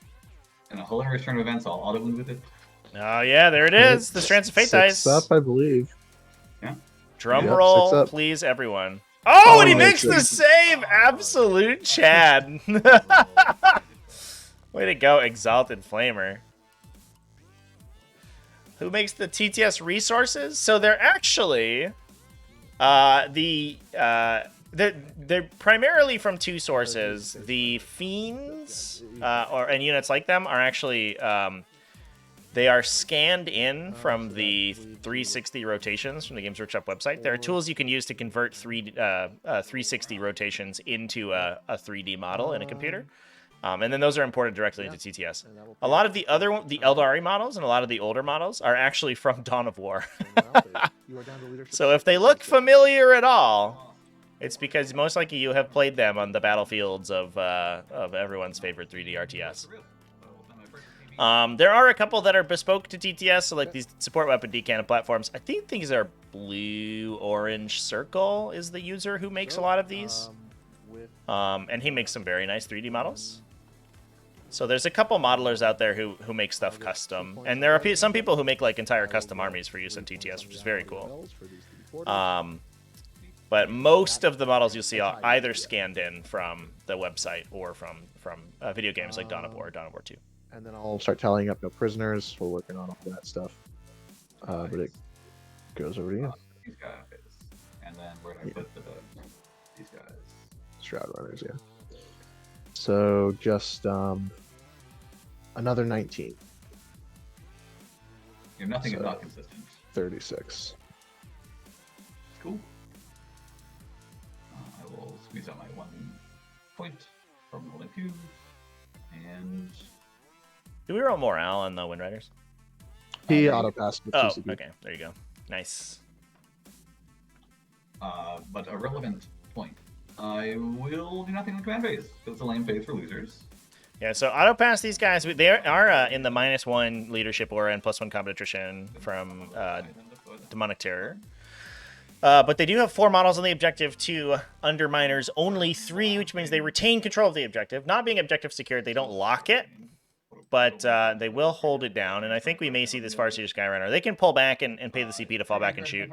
And the Farseer Skyrunner has a pretty good chance of just killing most of these models in the Psychic and/or shooting phase. So they should win that fight, but it did actually bleed Underminer quite a bit to get all these units into melee over here. He had to give up the Hellflayer. He had to basically give up the Exalted Flamer, which only killed 1 bike. The Fiends didn't even convert that highly. Only 4 bikes were killed in total. It's probably not worth the investment of resources. But you don't know that going in for sure. And now I think the interesting part is both players sort of solidify these left and right, left for red, right side of the table for blue territories, respectively. And that's usually the play pattern that we see on Data Scry Salvage. Underminer over here has a huge volume of units on the left side of the table. And the response from Prospero is going to be interesting. He could sit back and try to start shooting units away and just try to sort of, get up on that attrition game, because he can keep himself relatively safe from a further Deep Strikers while peeling off the No hounds. models in a target unit are visible to the firing unit. So yeah, if one can see, all can see by the sound of it. Cool. This guy will scout the enemy. Yeah, I think we're just discussing the next turn. Yeah, the end of the command phase. I think we're just discussing the indirect fire penalty. It's actually very easy to do. It does only require a single model. I've seen it played incorrectly, where each model is checked independently for the indirect fire penalty, but it actually only requires a single model in your unit to see. It's a little bit weird. It's a strange rule, but it is what it is. We are going to start to run out of resources a little bit here for the Aeldari to screen the next round of demonic manifestations. I think we may see Behareth take up some position in the back line over here. To he can dance around and kind of plug holes in your screening line. Because we only need a 9-inch bubble, we basically need a single model to be here to screen this area out. And here comes the Avatar. Look at that glow effect on the Avatar. What a good looking guy that is. No, it's just the Avatar game. Doing it for all his homies back home. I think right here. Am I right in seeing that he should not be able to reach the Beast of Nurgle right now? That's correct. I don't think he gets through this little gap. Yeah, I think the base is too big. Baharov can go somewhere. And truthfully, Baharov might be able to just kill these guys. Which should make this rather randomly kind of worthless, but we want to force him to be able to fight the Avatar. Shoot him.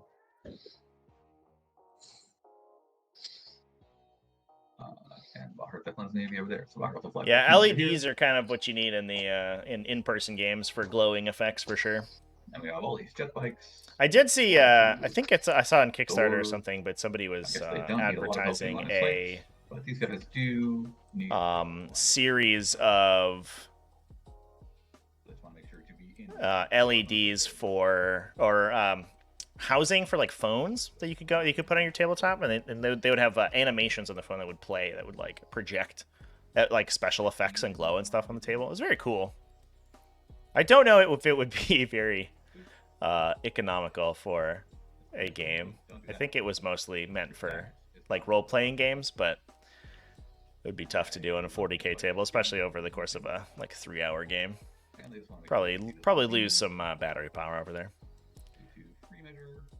So it looks like we're actually going to refuse flank from Prospero here a little bit, running the Wind Riders down range to deal with the models that have manifested into the bottom right corner.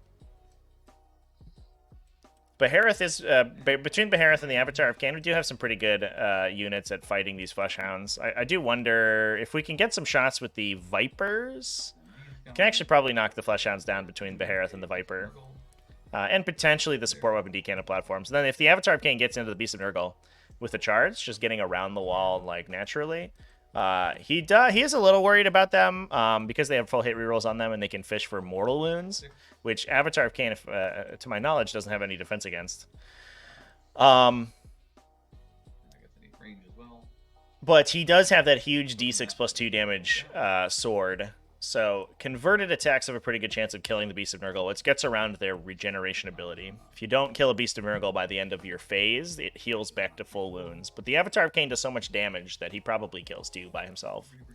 And if we can shoot 1 more to death, then he can potentially either force Underminder to clear off that objective and not hold it next turn, or keep himself open for the Avatar charge.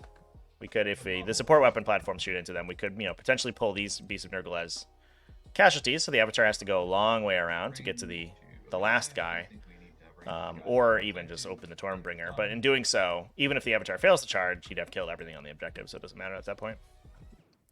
Now, Disciples of Be'lakor, one of the reasons that you see Beasts of Nurgle in them so often is that they do have the ability to regenerate Beasts of Nurgle back when units fail morale checks around them, which can bring a model back at 1 wound, which then heals it to full if it's not damaged. At the end of the morale phase. But it's a little tough to do if all of your leadership susceptible units are running away, which is what's happening right now. The other interesting question is whether Prospero is going to elect to push in any Dire Avengers. He's currently zeroed on Scout the Enemy. He's attempting to scout the enemy with the Viper. Viper may be in range to get hit by the Exalted Flamer over here. And the Exalted Flamer has a good profile at killing it. It does move 10 inches and can advance and shoot with its weapons, I believe. Yeah, it's all assault. And a Viper's with 6 wounds, and you have a Strength 9, AP 4, 2 damage gun. So any converted wound roll automatically penetrates to do D3 damage. So you only need 2 of those to kill a Viper. Especially with CP rerolls in the chamber, you could knock that guy down and prevent the Scout the Enemy from resolving. Yeah, no, it's fair. You just gotta make sure it's all not Tular or whatever. She can help out killing these random hobos, but frankly, doesn't need that much health points. someone comes down like here, that could be a thing. You want to be that man.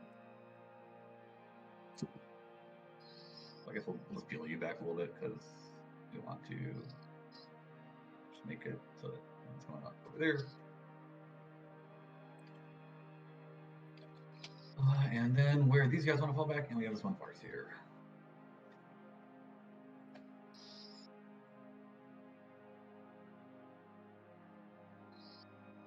These guys are okay. Falling back. Wow.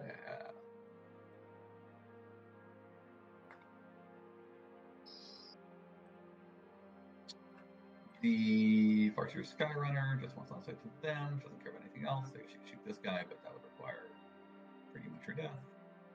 I guess she could be shielded by some other guys. Falling back, sure. And then just kind of invites people to get them. Sure, it's probably not a terrible idea. So these guys can fall back this direction. This is their maximum movement.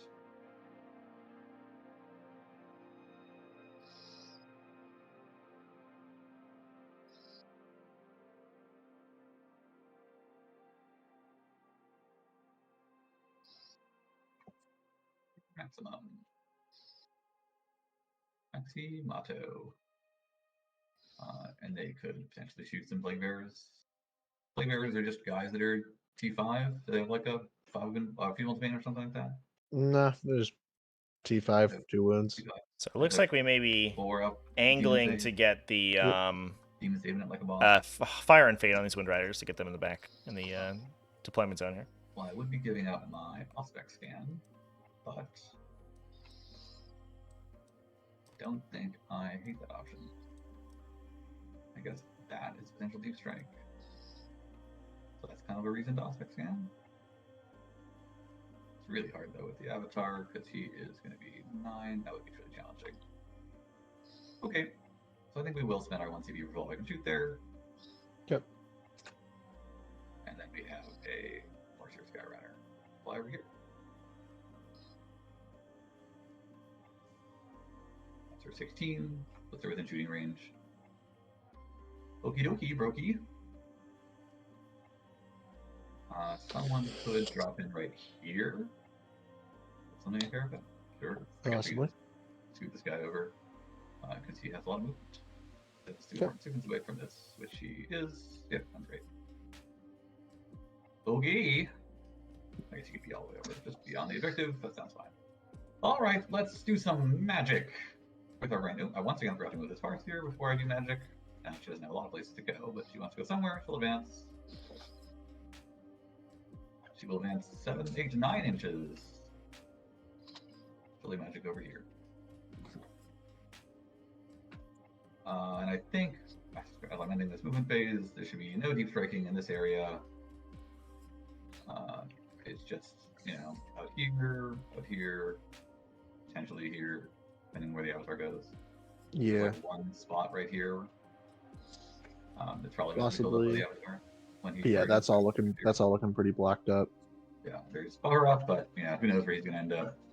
Okay, there's so many bubbles. And then these Die Rangers, because I have to have them at the end of the phase, they can go somewhere that is not the deployment zone, and they really don't have anywhere they feel that special about, honestly. I think we agree they can't shoot these guys coming in anywhere. They can shoot the flesh down, so those guys are pretty morphed from the Avatar. I mean, maybe I'll live to regret that, but pretty sure they have 5 up saves in melee. I think I'll just toast them. So I don't think we especially care because more guys are coming, so we'll hold them in reserve.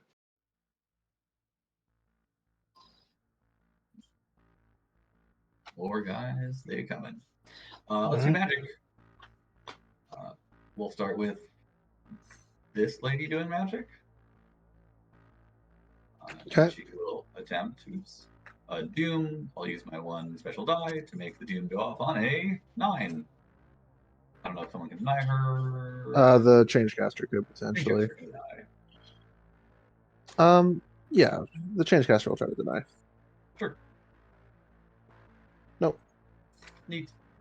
She will place Doom on the Plague Bearers. Okay. Doomed. Doom. And then she can smite, but I don't think we're gonna make the same mistake as last time because these fiends could not die to a smite. I guess a super smite could. That would be horrible, but we will smite anyways. Smite. It's a regular smite. Does he have 2 denies? Nope. She will smite them for 3 damage. Okay. And then we have some magic from this warlock. He can cast Protect Jinx. I guess there's a world where he kills himself doing it, and these guys aren't going to get shot, so I don't think he'll bother. There's really no point. These 4 Dolphins could get charged, but I think they're going to die if they get charged anyway, so he'll not try and blow his head up. This guy could quicken someone, but there's no one to quicken. And then that lady will cast Guide. Guide fails on a 5. I don't have CP, so it fails. And then she'll cast plus 1 CP. Probably could have cast that one first. That one succeeds. Boop, 1 CP we have. Okay, magic phase is done. Shooting phase. I'll do -1 to hit again. So that's 12. I must have gotten this wrong, but well, somehow. Oh, because they're measuring to this guy. We'll shoot our D cannons at those pieces in our roll. All right, 4s. Number of shots. Pew! Add up with 2, 4, 5 shots. And then hitting on 4s. Do I need to spend anything? I think it's fine. Hitting on 4s. Those do a great job. T6. And then wounding on 2s. I think they're strength 12. Oh, they do a bad job. Yeah, strength 12 is right. Not that it, I guess, matters. 2 saves. All right. 4 ups. Save 1. Save 2. Oh, you dog. Okay. And then these people don't shoot. We'll go ahead and do these Wind Riders. And they will shoot all their shots into these fiends, plus, let's say, how many to kill an Exalted Flamer? Who's to say? Let's say 2 into the Flamer. Okay. That might not Probably be -1 to hit the Exalted Flamer because he's behind the dents. behind the dents. Yeah, I think I have to be able to draw line side to all of you, which I can't do. You would have to be over here to avoid Yep. dents. So 1, 2 into the Flamer. 1 hit. T5. And that doesn't wound. And then 1, 2, 3, 4, 5, 6, 7 into the what are these called? The Fiends. Rolling. I think they're on an objective, so they'll reroll 1s. Oop. I did forget to do that for the other guy, but I think it's going now. These guys have a wound. These guys go away. Wounding on 4s. Looking at 13 saves. 13, 4 ups. They did well, but they are done. Cool. We'll have this Viper shoot that Exalted Flamer, see if we can pick him off. Okay. We have a Shuriken Catapult. I think we're also hitting on 4s, right? Because we're more than 12 minutes away. Oh, no, we're within 12. I think you are still clipping this, though. Yes. No, I can draw a line of sight from any part of my model, right? Right, but this is a line. This is a cover line, not a line of sight. So you have to draw from one part of your base to every part of my base and not cross dents. Well, either way, I think it is -1 hit. Ooh. Okay. And then 5s. No wounds. And then the laser. Laser. Roll dice. 1 wound. Can roll a 1 or 2. 3 up. Saves. Neat. We'll do these Shuriken homies. I'm gonna have to own this Flamer. Yeah, we'll do these Shuriken homies. They will shoot the Plague Bearers? Probably the Plague Bearers. We got them doomed and everything. Yep, let's shoot the Plague Bearers. 1, 2, 3, 4, 5 of these guys. 1, 2, 3, 4, 5 of those guys. Getting on, I think, 4s because of the dens. Yep. Yep. And rerolling 1s, but there's no 1s. And 6s out of wound. T5. Oh, Oh, they do a great job, and they're up to 11 saves. all right, 11 4-ups. So you kill 3. Neat. And then we have a Farseer who is sad and will have to shoot backwards into the stupid flamer. Not this guy. He's important. He's a cool dude. And she'll use 1 auto hit to just kill him. Okay. And she'll battle focus 3 inches. I think she just wants to be 3 inches away. Don't know if we saw a fire and fade on these guys, so I don't know if we're actually getting behind enemy lines this turn. 3 inches away, and right on the table edge. I guess dudes could spawn like right here in your deployment zone. Sure. So she'll just go to local distance. Just go 3. And if the flamer wants to try and get her, then they can try. Okie doke. Alright, because their damage 3. That was 3. We get 2 through. It's not super likely. Okay. Did I do it? Did I shoot? No, Baccarat goes. Baccarat want to help out the Avatar King. Yeah, I think a little bit. So he'll shoot those hounds. Okay. 2s. And 1 auto wound. And 3s. 2 saves. Damage 2. 4-ups. You kill 1. 1 hound. And then Baccarat can teleport. He's going wee into the corner. Nice. To require people to come get him. He will be truly in the corner. And then the Avatar King has a gun. Sure, it's 12 inch range. I don't think he can hit anyone he cares about. Can't hit Bellicor, can't hit those guys. You can shoot these Beast and Nurgle. Sure, shoot the Beast and Nurgle. Pow. He hits. Pow. He wounds. So we will get behind enemy lines with Bahareth. 4-up. Saves. They are into it. Okay. And then So that's good. he's done. That's all shooting. We'll do some charging. Avatar King charges those flesh hounds. Ooh. Try again. Goes right there. He just wants to be an inch away from this guy. Right. I believe you won't be able to avoid the 6-inch heroic on the beasts. Well, I'm sure he could if he really wanted to, but I'm not sure he cares about it. I think I pulled a model that Oh, that's probably true. I'm kind of okay punching beasts, truthfully. Yeah, that upsets me too much.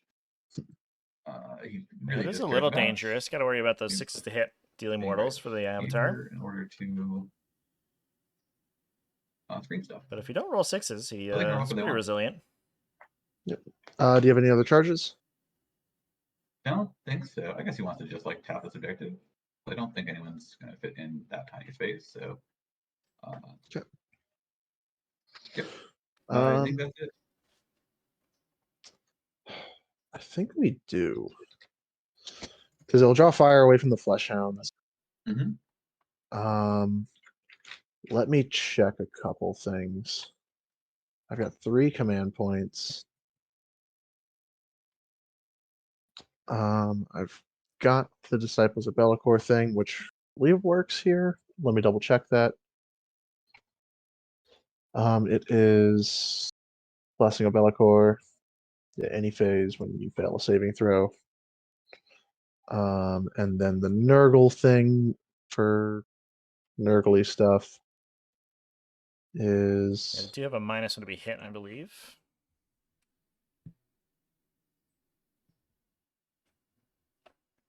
Nurgle strats. Shooting phase or fight phase, so I could give -1 to hit, which doesn't really matter. But we could blank a thing, and you're usually gonna have to 2-shot me. Yeah, we'll send in the beasts. Cool. Send And in they the roll 6 beast. just on their own, right? They don't even stratagem or anything. Correct. Yeah. Cool. They just go and do it. They just want to play. Neat. Hey, big guy. Let's And play. are they basing him or not? We will not base him. Okay. Cool. No, you definitely gotta base him. Let's fight, baby. All right. He will You fight. do have to make the He beast calls of in, Nurgle I guess, over here towards these beasts because closest. they're really close to him now. I guess he can base them, presumably. Yeah, Yep. so the danger of not basing here is that if the Avatar of Cain can move towards whichever beast of Nurgle he wants, I imagine the intention here is to make the beast of Nurgle and the side the closest one. Then he can move towards this. This is just sort of for the edification of people in chat. He can move towards this beast of Nurgle, this one right here. So he can go this way so that he becomes closer to the Fleshhound. Make all his attacks with the beast of Nurgle, and then pile in towards the Fleshhound this way. And the beast of Nurgle don't automatically get to activate. They haven't charged. So there is a universe where if your opponent misintervenes, you can pile and consolidate out of melee with them if they don't base you. And that's why we I say believe it's just ABB, chat, always be basing. Because it just removes any potential that your opponent can sneak away from you in the fight phase. 4, 6, 8. So 1, 2, 3, 4 attacks and 3 attacks. I think that's what he wants to do. Yep. He'll sweep 4 attacks here and 3 attacks there. here. All right. I guess if he wants to guarantee the hounds, he can put 2 more attacks onto them. Yeah, we'll put 10 attacks total on the hounds, 2 attacks on the beasts. Okay. All right. You want to spend any stratagems? Nope. Sounds good. 10 attacks onto the hounds. 2s and 3s. 7 saves. 7 5-ups.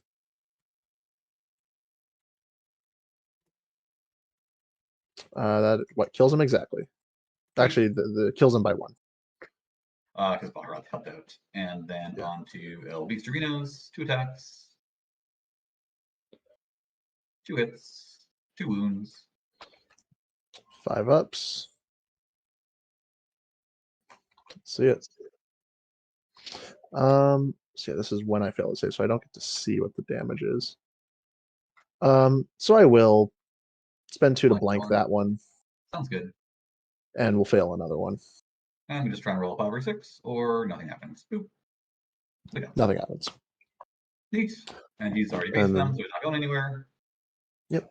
The beast will go ahead and fight back.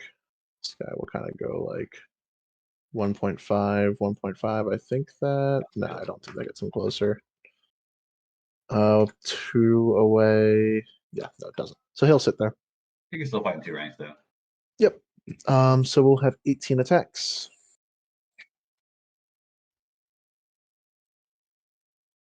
All right, hitting on beasts. 4s with 4 rerolls to hit, 6s to hit, do 2 mortal wounds, and the attack sequence. Oh, I didn't know that. That's pretty good. Oh, sorry, I didn't mean to. I No, hope it's good. I didn't want to like blindside you. Don't worry about it. I mean, I didn't know, but now I know in the future. Learning new things about beasts of Nurgle. Yeah, that's a dangerous thing about them. It's actually We're excellent. I thought they kind of just bounced off him. Well, he doesn't die. So 8 mortal wounds, and then we had wounding on 5s. we had converted so highly just there. 8 mortal wounds, and then we're done. That would have been bad. Yeah, I thought they would do like 0 damage to him. Something. 5 Just damage? 8 mortal wounds, Chad. But 8, it does yes. actually pull them off of the objective now that Prospero has ABB'd his opponent, always be based. After that experience, So there's a morale on these plague bearers. The demons do lose objective 3 because no Beast of leadership Nurgle for there the anymore. Horns And it's getting not locked booted, anymore. and we do have a sergeant in here somewhere. Do score out some They've lost 3 guys, so I guess some good behind enemy lines for the Nope, they're good. Thank Eldari. you.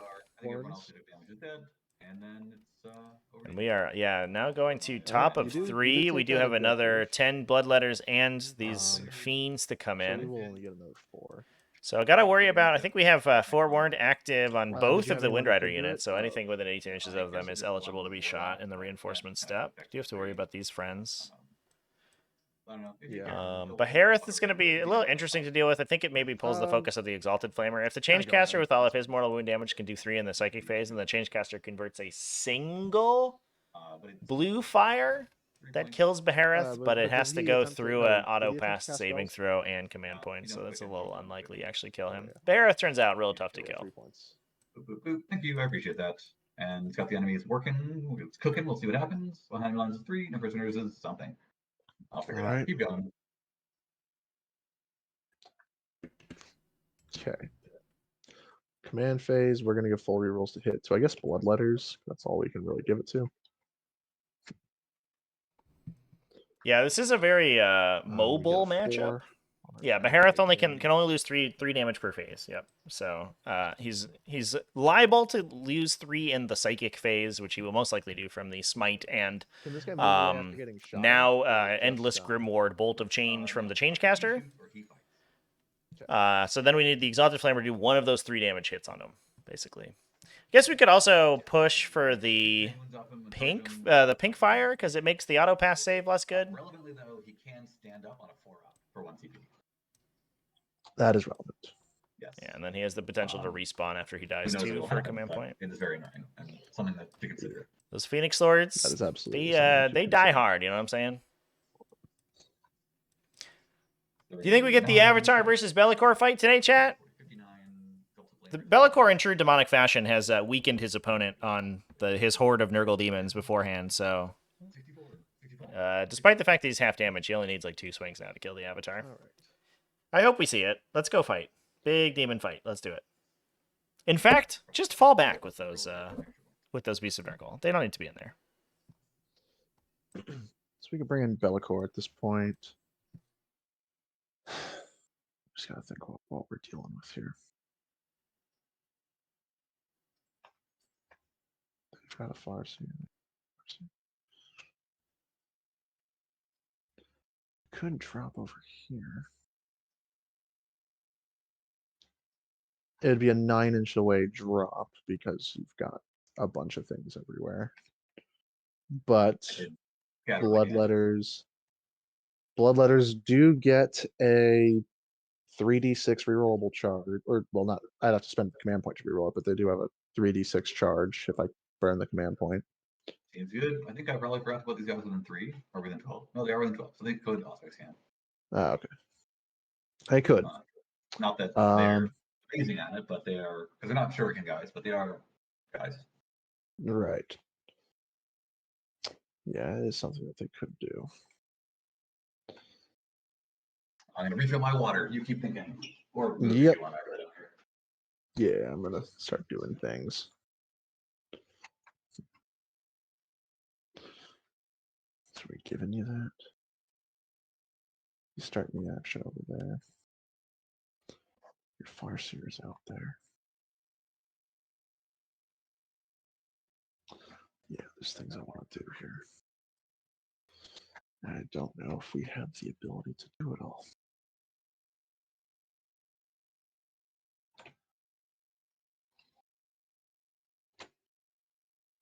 No, that's not gonna happen.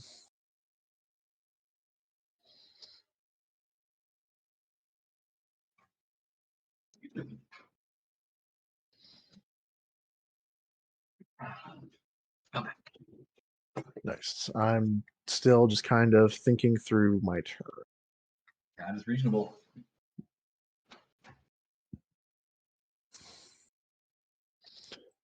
I think we do want to bring Bellicor out. Yeah, let's go, Bellicor. At least like over here so we can start. Get really don't get Bell crazy on me here. Watch out. You get really serious and fuck some shit up. Bellicor does have to worry a little bit about those D-cannon support weapon platforms. They do hit him on 5s, but if we have auto hits go through, he has minus some damage against ranged attacks, but they do so much damage that every converted hit through is a little dangerous for him. And once Bellicor starts to bracket, he gets real sad real fast. Changecaster can come over here. The Plague Bearers can move to compensate.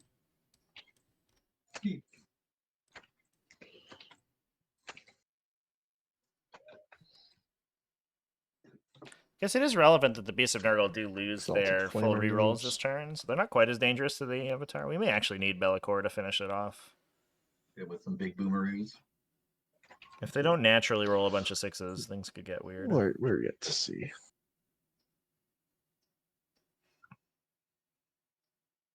Windriders are in my deployment zone, so You can come all up in there if you want.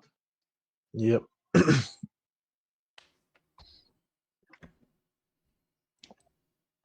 Torment Bringer honestly could probably come this way. Is that 5 inches, 2-inch rotate for 7? Oh, did I not generate more Warp Storm? No, I did not. Great point. I need to also do my thing. I have 4. So I'm going to spend 2 of those to ignore movement penalties. Sounds good. So that the Torment Bringer can get right over there. Are we still within 18 of Bellicor? No, so we'll come up a little bit. Within 18 inches of the man. Though honestly, he probably doesn't need it as much as the people. Yeah. He does not need it as much as the other people who are about to drop in. Yeah, because if they can survive, that turns over.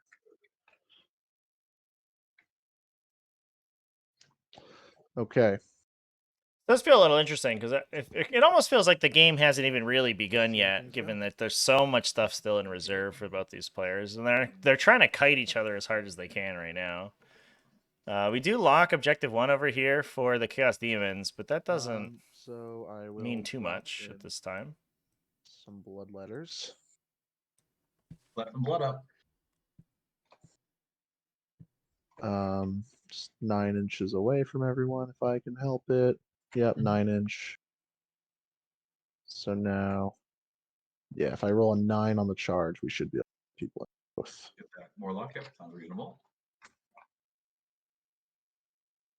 Because then, yeah, this guy can run 9. Get within an inch of that thing. Yeah. Right. Yeah, we do have banners of blood on those guys, so they can pay a CP to roll a 3d6 Where's drop the top? lowest charge, which helps quite a bit. This guy's probably the one that can do it. Yeah, it's only the one guy I think that can make it happen. Yeah, let me be a little more precise with this guy. Yep. Can come in right there. And then do within 0.6. I mean, you could just I just want to see. I want to see if I can multi-charge. You know, because I'm gonna have to effectively do it with 2 guys. Am I within an inch of the warlock? Okay. So then him standing over here lets me do that. So that opens up multi-charge.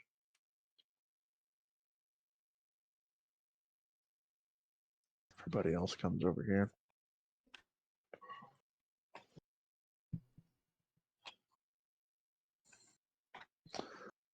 And then fiends. Clean up this other damage dealer. You want 3 here, right? Yeah, it's gonna be 3.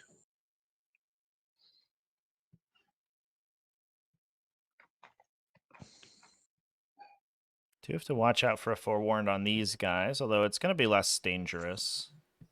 Kind of feels like Callan or Underminer is just going to be overloading that Auspex scan. We can hit 1 unit with it. An Auspex scan. I assume, yeah, we have 2 CP left, so we can hit 1 unit with it, but that's it. And that is a big CP drain for the Aeldari as well. They may not even elect to do it, especially because we don't have any buffs in these Wind Riders.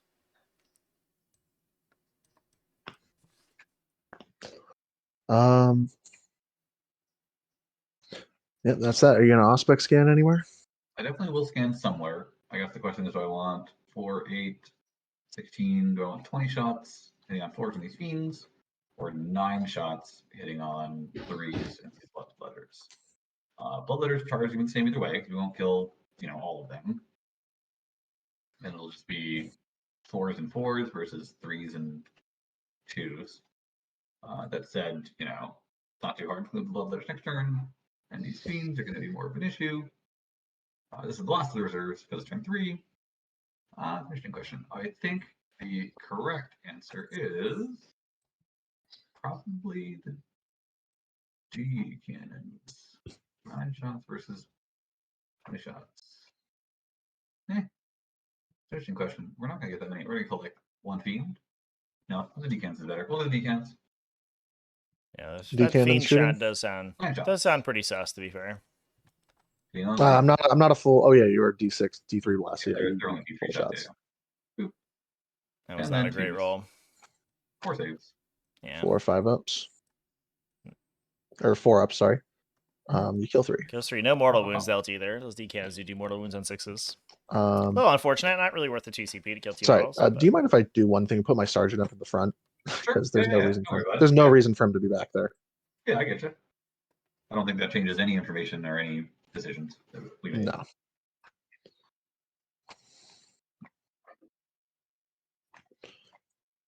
Okay. Onto the psychic phase. Magic time. We'll see how it goes. Change caster is going to start by casting a bolt of change. Hit me with that good magic. 11. We cannot deny it, so that happens. That's going into Baharoth. Change 9 me, baby. dice. 5 ups are mortals. 2 mortals. Pop, down to 4. Then we'll smite. Oh, they do have shuriken catapults Goes too, off. chat, right? As you said, you don't have a deny. That's goes down to true. Yep. Because the guys on the base can shoot. Cool. I didn't even remember that too. Playing Take for that. destiny. That's a very good call out, Jonathan. Yeah, we'll see if he does it. Bellicor. Could pick up another And then 2 we'll go with the bloodletters with Thornbringer that. next. She's going to cast Delightful Agonies That is a whoopsie. on an 8. That Certainly one makes that deny. shot much better. If you're shooting 15 times rather than 20 on the other side. Feels much Yep, better. that goes off. 5 up, feel no pain on the 5 Brick of Fiends. Neat. Then Bellicor can go.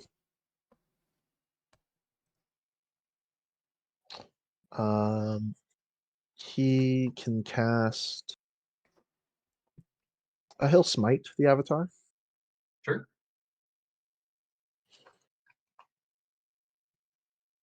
on a 10. We can deny. I guess there's a question about whether we want to. Because he's kind of better off dead. We won't deny. Go for it. Do 3. 2. Pop. And then we'll just do Betraying Shades, I think. I don't think we need a Pall of Despair this turn. Which fails. Cool. All right. Shooting phase. This is important. Mm-hmm. I probably shouldn't have scanned, actually, thinking about it. Yeah, the The scan question- actually does question remove is, does the Exalted Flame Harris fire ability big to shots or is it respawn, all so shots? he is I down to think we go 3. big shots. Not reasonable. It's a question of But he does have an auto pass 3 save shots, in that means all 3 the get chamber, I through. believe. I have 1 autosave. Oh, you have 1 autosave. Ooh, that might change the math. You have to do that before you roll, right? Correct. Yeah. The big shots are more vulnerable to the autosave, but more damaging. Yep.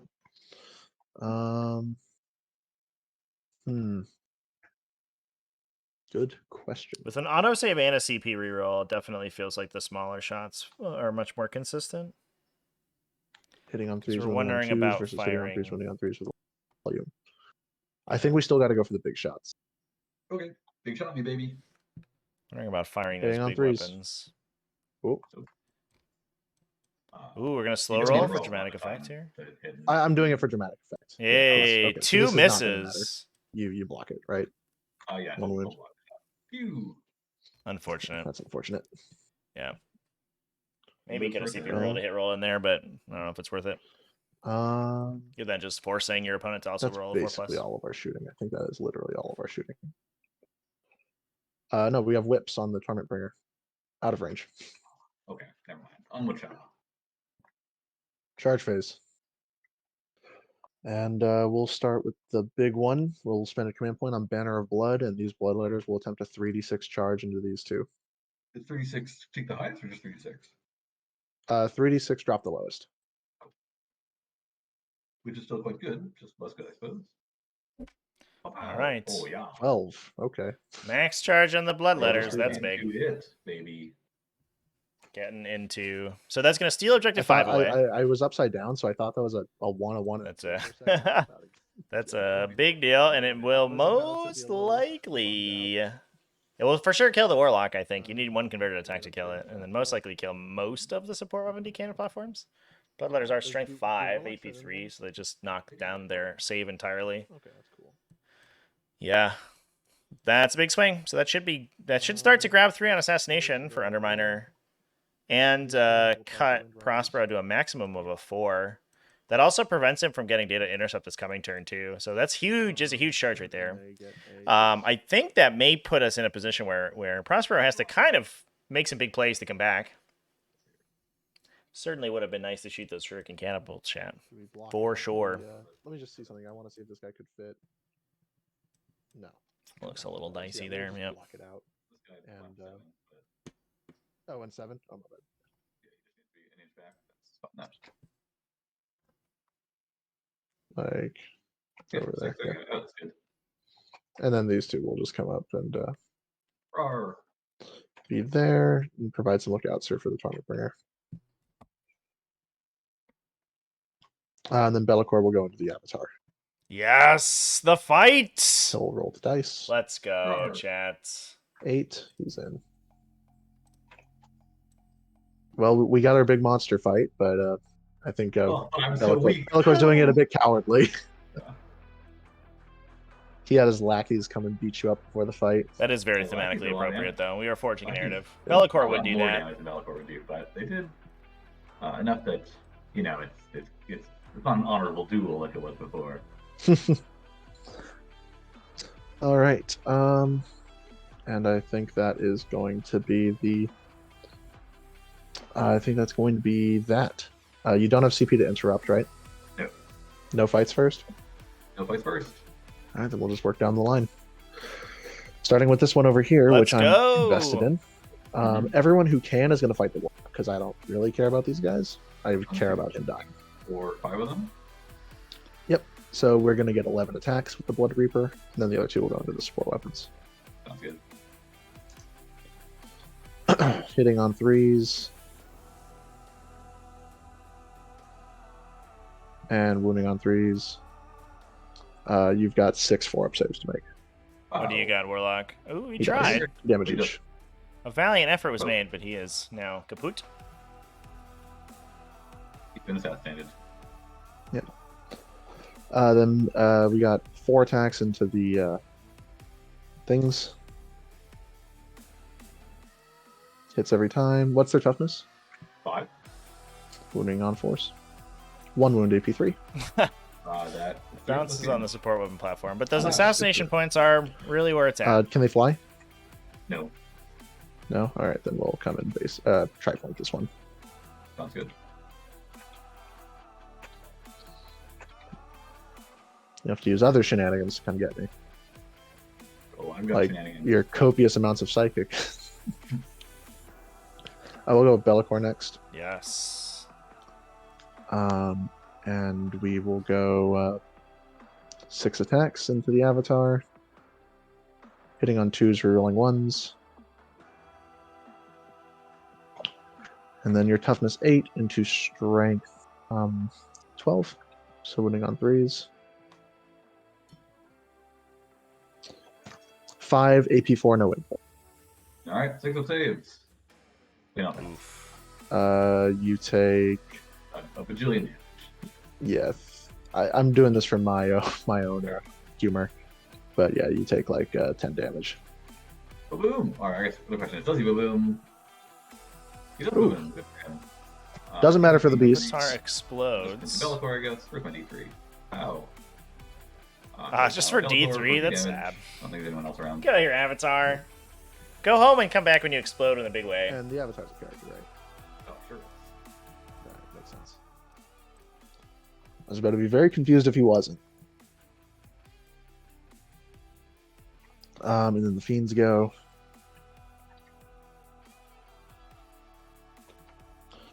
And we'll start with claws. It's going to be like 4 times 5, 21 attacks.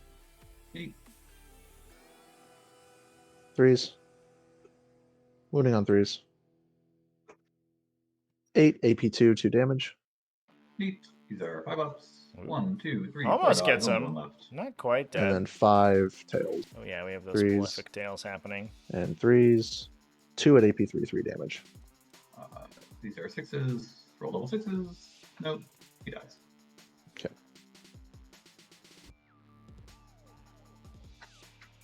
Writing is on the wall there, but at least we have Behareth survive for the Eldar. Things not looking too good, though. The Banner of Blood unit making that charge out of Deep Strike was huge. The Avatar, I think we all knew was going to go down as soon as it went in there.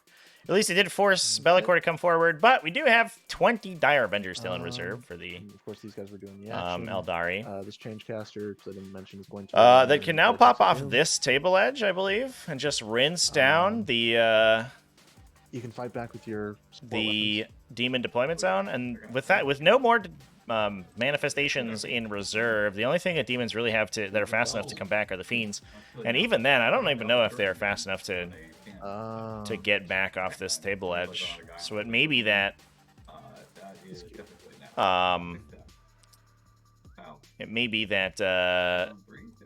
Prospero can sort of take away this objective with impunity. T4, yeah. The fight over the center is going to be tough, but he does have all he does have the Farseer Skyrunner and all the buffs to deal with the fiends over here. You do kill 2 bloodletters. Hilarious. Very funny. Support weapon platforms kill 2 bloodletters. Who remembers when those guys were like 9 attacks? Yeah, so we'll kill 1, 2. I think because they transpose their leadership value. Hilarious. They could fail morale, right? They lost 5 now. Yep, they could fail morale. Oh man, a close failure roll morale roll here would make those missed shuriken catapult shots feel real sad. From the horror. 2-2. So rolling, that's going to be a fail. But then they ignore combat attrition modifiers due to the flag. Due to being just too cool for school. They are so cool. Well, don't roll a 1. I think any 1-1 will do it. All right, we do roll a 1. And can that guy get out now? Probably. I think so, because he's not based over here. That's fine. It's a 3-man unit now. Like you'd psycho them away anyway. The point is we take the point for a turn and kill the character. I think I think the other benefit here is that Psychic could potentially clear the you definitely take the point then. bloodletters, and that would allow the support weapons to shoot without having to use the stratagem. Okay. And yeah, no I'm not morale sure for what you anywhere. I don't think so. what they shoot into. Yep, so let me take a look at They can shoot the table shuriken quarters catapults and into things. combat. Yeah, Area denial. that's less exciting though. Okay. I guess they yes, could, you like still big got guns never 3 tire their into this, D-cannon. and What the the D-cannon's map out, for- and then hope for the best. I guess if you kill a couple of the we'll get 2 bloodletters, points then on you the Relic of Bells this turn. you make it pretty likely that you kill the rest with the shurikens. And then we get 2 Pretty cute though. data intercepts because I don't believe we get points for holding your thing I can double check. that are in no man's land. Yeah, you're not. That's not no man's land. Sounds good. So we get 2 points on that. And then it goes over to you, and I'll start tallying the.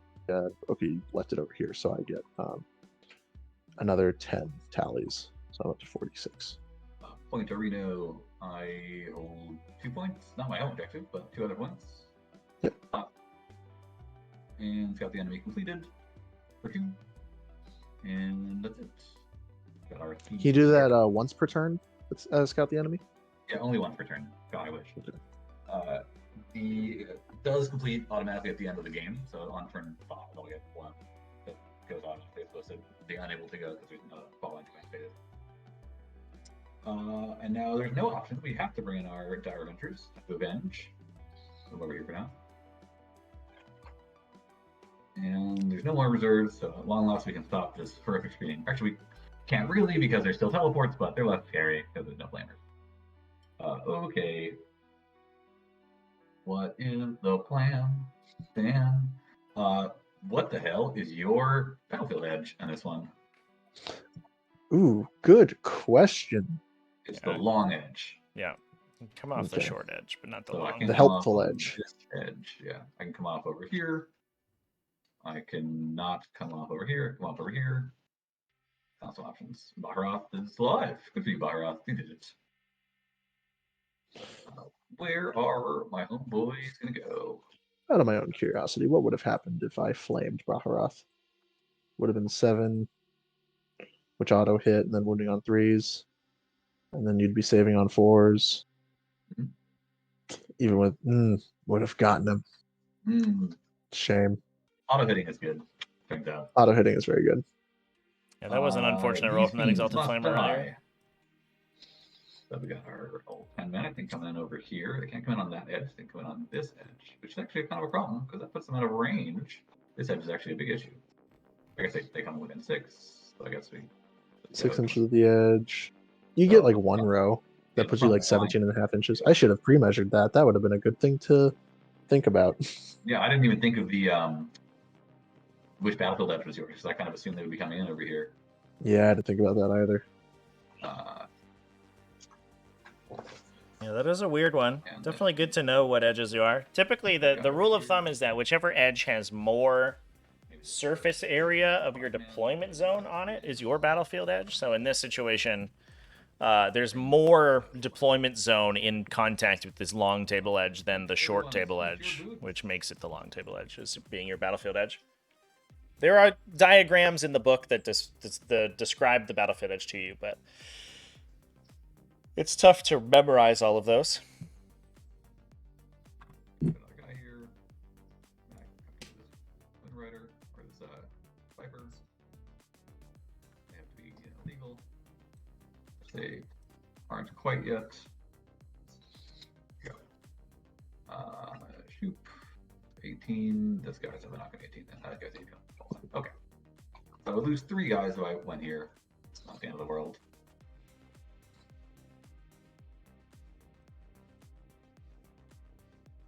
Probably what we end up doing. And then we could try and shoot these bloodletters off, but we wouldn't actually take the point unless we somehow get someone over there. We don't have a quicken anymore, so it's not really gonna happen. I guess if we killed them all, we could teleport Baharoth when he shoots. It's not a horrible idea. He then dies in a horrific mess of goo to Be'lakor, but I guess, someone has to. Oop, my wife is calling me. 1 second. No worries. Hello, Merliz. How are you? I am in the middle of a game. Can I call you back? Sorry. All right, catch you in a bit. Bye. Sorry about that. No worries. Now do 10 dire vendors actually kill 10 love letters? I'm unconvinced of that fact, but there you are. These guys are running over here. It's all hands on deck to kill this Tormentor and the Fiends. These guys aren't a fan of their situation, but they definitely need some help dealing with it. And Be'lakor is going to storm down this way and try and charge someone. And the only people that have denies left is Be'lakor, right? Well, I guess over here is Be'lakor. Okay. Because the Tormentor can deny though, but that's within 24. Okie doke. I think I like the teleport plan. The other plan involves killing these plague bearers, which feels like that's not going to happen. Because no one wants to give up their life that cheaply. So I think that is our plan. Now that said, we're actually through dents here. Gross. And then immediately die. I hate that. Otherwise, I come in here and the plan is kill the plague bearers. That's probably the easier plan. We have a lot more that can do that. Slash Be'lakor. Or not Be'lakor. Fuck. Baharoth. My version of Be'lakor. That can do that. Totally the same thing. Totally comparable. Basically the same. They're exactly the same. Don't worry about it. Baharoth is like, I think unironically, much more dangerous than Be'lakor, right? Like we can all agree on that, yeah. Some movements, and then we'll lock those guys in because they have to go in at the end. Operation kill those fiends, and also this one tormentor. These guys want to get guided. We would love to not get denied, so the guy's gonna come from like right there. So like 18 from here. Positioned out here, positioned over here. These guys are my guys that are going to kill the Tormentor, though, so they're going to fire from right there. at maximum because they don't want to get. Gets a little dangerous if we don't do too much to the fiends. But I think between the bow of Kurnos and all of these Dire Avengers, it's most likely that we knock at least 3 of them out. This guy can advance to the deployment zone. Although we'll still have guys in there, so it doesn't matter. This guy, heroic, these guys do not, correct? Correct. Okay. So, I think that means we're looking at go 12. That is quite the challenging charge for you. Well, 18 of you. The problem is they're going to cut off line of sight when those Dire Rangers shoot, and I do want those Dire Rangers shooting, but they need to have rock solid lines of sight, which means they're probably advancing. Oh, we do not want this Farseer to come with us. She's not cool enough to ride a jet bike. So our maximum move is, I guess, more than enough. Is more than is legal. We can just stop right in their face and then get charged if this fails, which seems bad.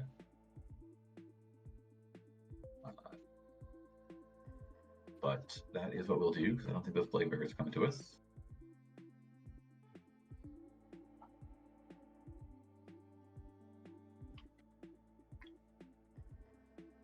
Oop, so our guys, we want to be within 18 of a Farseer, so she wants to advance.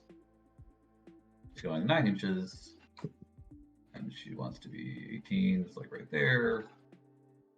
And 24, sounds great. So she'll just hop to, oops, get out there. A little spot that is not deniable.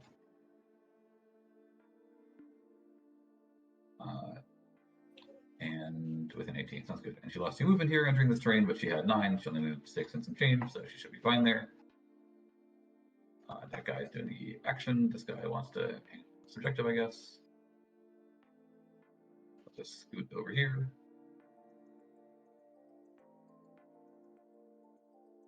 Just be far away. Then these guys, we're going to take fallback and shoot.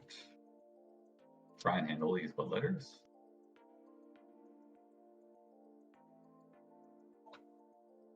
Up here. 4 and change. Do you get -1 to hit when you fall back and shoot? Nope. It is 1 CB to fall back and shoot, 2 CB to fall back, shoot, and charge. Cool. Which we definitely aren't going to need to do, because these guys suck ass. Well, they killed 2 blood letters, you may like, it's not horrible. This Warlock Skyrunner, I guess they want a little bit of room for him.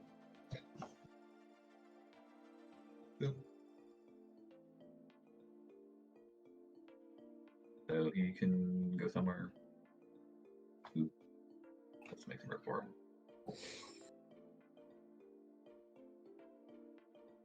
Two inches. Belcor is definitely not making that charge. It's not even legal. This guy can go over here. Pop the booty on there. And I guess these guys can have range maybe to that guy if it really comes up. And then we're pretty much copacetic. Let's see. This Farseer has not moved. That's she doesn't have that many places she wants to go. So just join her friends right here.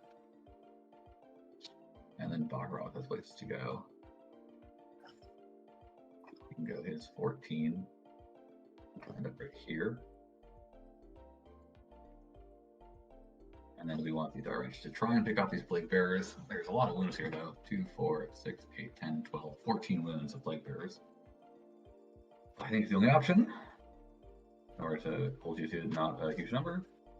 These guys just want range to as many people as they can, so they will straighten out, try to get the best range. And then kind of be aware of Belcor, the only one that can really get here. I guess 24 plus some change, so if they're 24.1 away, you can't charge. That's great. And they just want to make sure they don't lose line of sight to people. So I guess they want to be a little bit more over. Draw line of sight to all of those guys. I think that's it. I guess this one Farseer maybe you could try and be at deny range. It's not a horrible idea. Sure. Yeah, she'll be all the way back here. Just to make sure she gets her spells off. Okay. Let's cast some spells. Let's start with that Farseer. Suppose I'll just spend 2 for if you're within 12 inches of a demon, you perils on doubles, just because I got nothing else to spend it on. I think that is this one Farseer. Yeah, it's gonna be that guy. Cool. Well, we'll have this. I don't think Farseer that does flip, bring in anything. the CP. She fails. This, She doesn't really want that Farseer's CP. And then she'll do attempt not to suffer perils of the guide, warp, have so no CP. So the I don't know if guide or that the makes a doom difference do we want here. to help with? I think we will actually help with the doom, so we'll try and guide naturally. Does go up. First guide. She'll guide the jet bikes. And then doom on this one Farseer. We'll take the auto 6 to go off. Go off on a 10. No, I'm okay. So she dooms. Where's doom? Doom somewhere out here. Doom? We'll still doom these fiends. I don't know where I put it. My cool token's missing.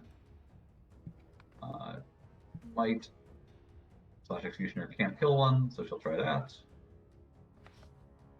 Wow. Goes off. Boop. Does unmortal wound to a fiend. Feel no pain. They do not feel it. They do no mortal wounds to a fiend. They find it delightful. They think it's awesome. And then also up with this guy, he doesn't want to kill himself, which he sure could do, and I don't think I need him to smite these guys to kill them, so he will not cast. You have successfully prevented a smite from being attempted. Okay. Let's shoot some stuff. This warlock will shoot those bloodletters. Okay. I'll use this up. It's gone. 1 miss, 1 auto wound, and then wounding on force. 2 saves. 2 4-ups. You kill 2. Pop, pop. This one Viper will shoot his scatter laser back into the bloodletter and his catapults into these fiends. The laser bullets will miss twice, or 3 times rather, and then 3 to wound is 3 saves. Into the bloodletter. That's right. He's dead. Ooh, almost saved it. That would have been huge. Catapult. That's 1 more shot. Maybe require a charge from a 2 Skyrunner, misses. which you never want to be doing.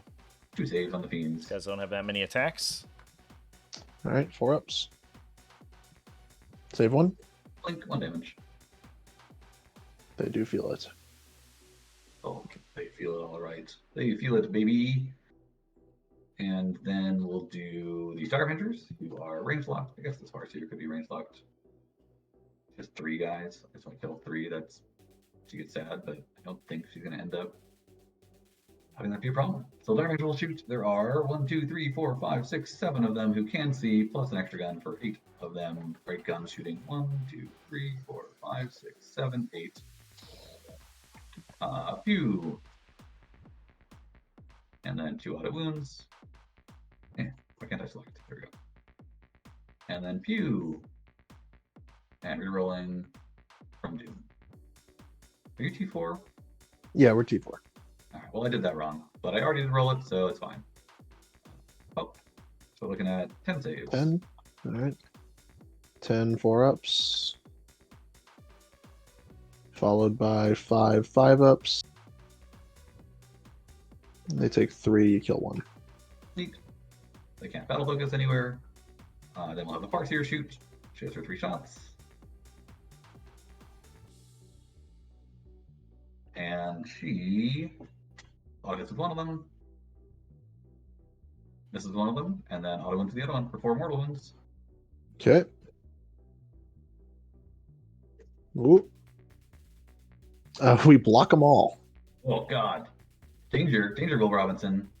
We'll do these guys. They'll shoot those fiends. All right. 36 shots. They really, really wish they had a CP to spend here, but the woman bopped it. Roll dice. Rerolling failed hits. 6s auto wound. Roll dice. Ooh, that's selected dice. And rerolling from Doom. You're looking at All right. 27 saves. There it is. 27 4-ups. Okay, not the worst. 16 5-ups. So that will be 1, 2 dead, and 1's put on a wound. Neat. And then we have guys over here. Range lock guys first, so we'll do the spec squad shooting at those plague bearers. Go for it. They have 18 shots.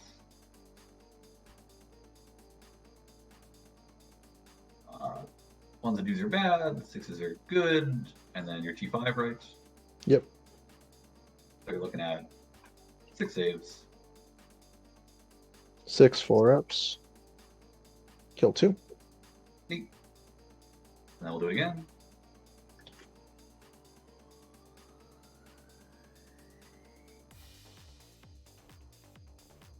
Ones and twos are bad, sixes are good. Keep right with that. And then, oh, they do a bad job wounding. Just 4 saves. 4-ups. Kill 1 more. Neat.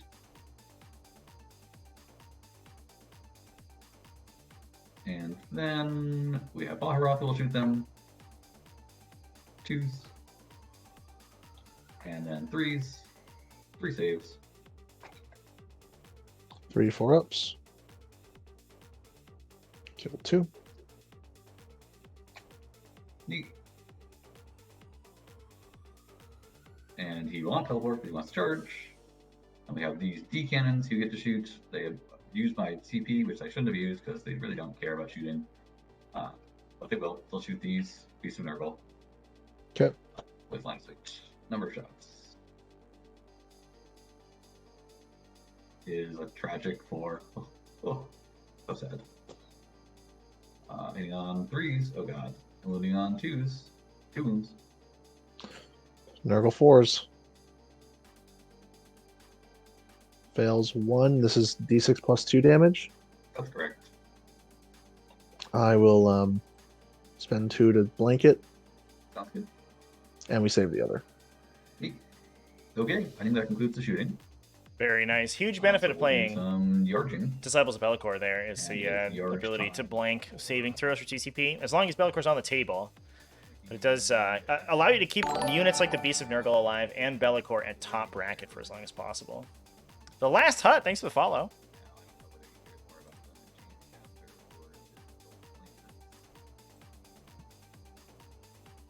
They don't heroic any special extra distance, right? No.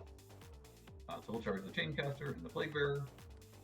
Yeah, interestingly here, Behareth is going to be able to... The Changecaster may go down. It only has a 6-up in melee, but I don't know if Prospero is really that excited about us attacking it. He does want to get rid of those Plague Bearers to remove Obsec from that objective. Outside of 3, there. These guys If he can kill them, that would be huge. Try their 9-inch charge into that Tilted Flamer. Wow, yeah. Underminder have no CP left to overwash with the Flamer onto the Aeldari Avengers. And fail. And then receiving another call. 1 second, sorry. Getting a call. No worries. Pop that guy, Prospero. So much going on in his life, you know? Must be nice.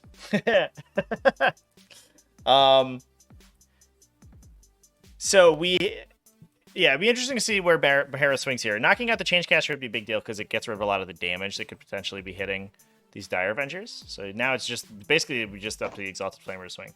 The Plague Bearers do have to take coherency here.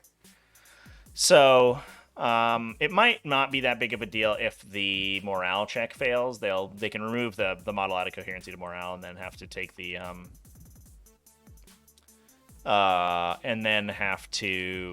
they don't have to take the coherency check, but it is a little bit awkward because you're guaranteed to lose an extra model basically, regardless of what the results of your morale check are. And that's assuming that Behareth elects to jump off of the objective. What he may literally do is use his pile and consolidate moves to swing on the Plague Bearer, see if he kills them, and then get out of mirror engagement range, which only extends to about here. by combat orbiting the Changecaster. And he can engage the Changecaster. The Changecaster's not that good in melee. Only AP1. I don't even think it has enough attacks to kill him. And then potentially contest that objective. I guess if he kills the Changecaster, he's automatically contesting that objective, so that would be huge. All right. We'll see once Prospero jumps back in. I return. What was I doing? I was fighting with Baharov, right? No one else has to charge. We were fighting with Baharov. Those guys tried their charge. These guys had nothing to charge, so it's just fight with Baharov time. Okie doke. He must kill these 2 Plague Bearers. He can kill that Changecaster. Changecaster has a 6-up save. So this is an Exploration in Greed. He has 6 attacks. You do not have 2 CP to auto pass these guys' morale, right? No. And I think a 1 is the only way they could pass. Yep. And he does have to get 3 attacks into the Chaincaster to kill it. I think he's going maybe 3 and 3 or 2 and. Does have those exploding attacks as well, so he could Chaincaster T3, dice things T4. out. And it looks like we're out of Strength of T3, Fate dice here. Yeah, T4. But not 5, which I guess is the relevant one. And the Plague Bearers are 5, so it's winning them on 4s. I think he's going 4 and 2, maybe 3 and 2. He's going.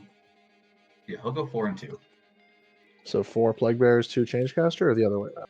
All the way around. Okay. All right. That is a little spicy. On 2s, 6s explode. Basically just need to kill 1 Plague Bearer and here. 5 is 3 to wound. 3 wounds. Can we roll any 6-ups? Ba-bam. Boom! Nice. Knocks the caster out. 2 into the Plague Bearers. Huge. Is 2s to hit, 6s explode. No misses, no explosions, and then 3s to wound is. Oh, flubs on the It would be Plague forced to Bearers. wound anyway. That's not good. So now he has Yeah, to so decide- the awkward part here is Something that special going on? if he elects not to Cloud Strike, he not only gets punched back by the Plague Bearers, which could be a little dangerous. They have a lot of attacks.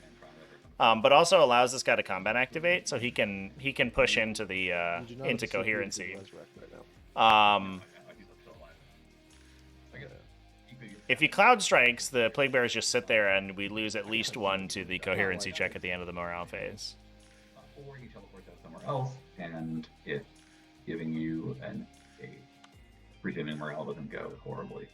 Because they don't suffer, do suffer. But this objective is sticky, so as long as I contest it, I'll still hold.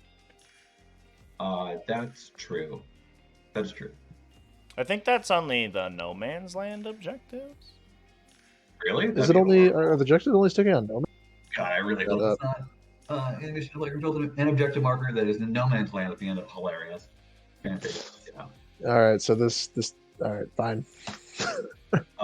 That's dumb. That's a little goofy.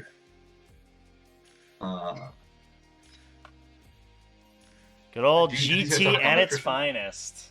Got to make every Not as long mission as this unique, banner's here. So we make up. Okay. So it'll be We one make up please, mission-specific and then you roll rolls. one, At least I think, unless I messed up and. Yeah, it's the icon that does that. He's got a cool banner thing. Yeah. Yeah, it could have been that, or it could have been the instrument. Well, it's either 3 points or 4 points, plus the model itself. So I think he has to teleport, unfortunately. Okay. Vroom. And he will teleport out over here somewhere. Interesting. Yeah, I think the other dangerous part is that if Behareth gets spiked Charge out guy do there morals when she charges. and she does. Okay. 4 So we dice don't on need 5. that. dies, think that's that also they- an assassination point that we're giving So up. we will land out We've here. already given up 2 this battle round, so you don't really want to be dropping demons in for the 9er. That's unfortunate for Prospero. Morale me, baby. But I think he did get a little greedy. He got the change Alright, caster, change so he player got rid of one of the response. units on the objective, but it was not great. I think so. Oh yeah, they're running. All Roll right, one. do we roll a 1 on that last 1 player? or 2. There you Ooh, he go. makes it. And he's good. Oh, the Doom Insane. token's over here. By the way. Oh, there you go. I lost it. Now I found it. Neat. Woo! That is That's huge. important. Yeah. It And that also Turns opens the But, objective to be we are data left with- intercepted on again, so Yeah, Underminer yeah, can continuously take up that tertiary points. So I don't think there's anything about that. Yeah, And you needed to remove the bloodletters. yeah, you can't do it when someone else is there, I presume.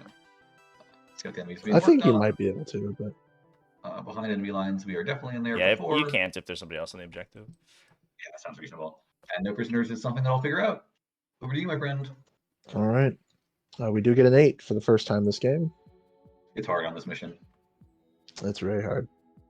That We're gonna was get 4 rolls to a, hit to the Nurgling. pretty insane combat roll. I think Prospero got a little bit lucky on his swings into the Changecaster. 3 attacks into 3 conversions killed it. They're fine. No big deal there. No, it's a word But that, obviously his dice yes. betrayed him against the Plague Bearers, so he wasn't able to hold that objective down. It was close though. Almost knocked it down.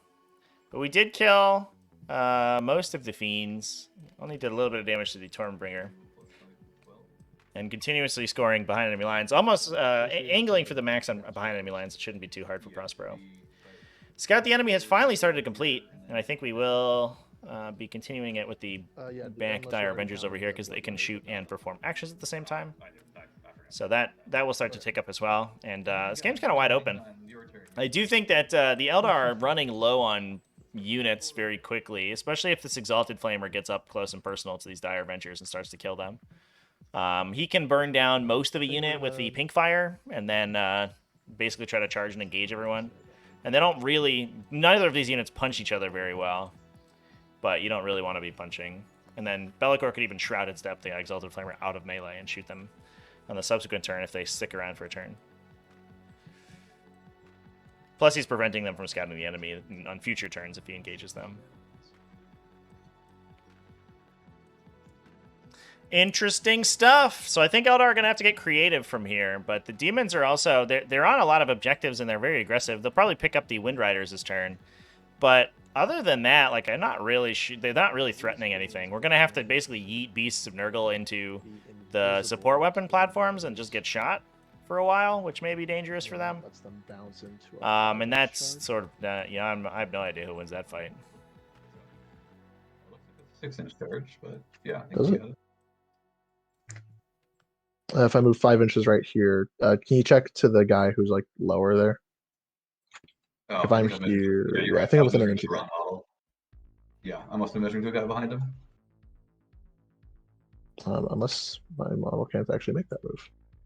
10, 20. This is All right, here we go. Here's the move. Can you measure from that model again? Tell me if that's an inch. this one right here. That guy Right down there. there.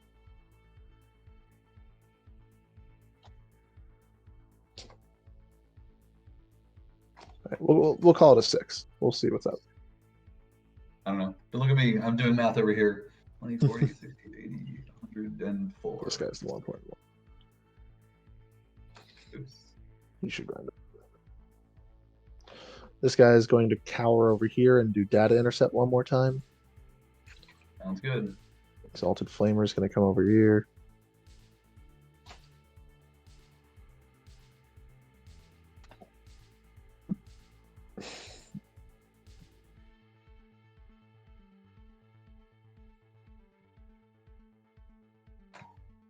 Beast and Nurgle will turn on the jets in advance. Meow. 10-inch move. Broom baby. Oh lord, they coming.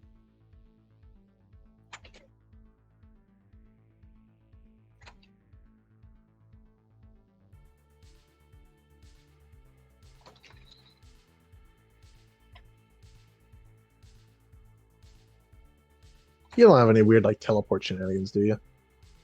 My double move is dead, and I have Baccarat. Okay. They just move real fast. These bloodletters will come out here and just step on this point. Step on it, baby. Step on me. Uh-oh.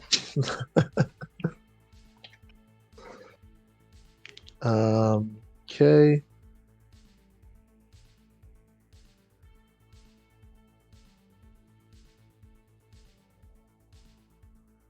And let me double check everything, Paul.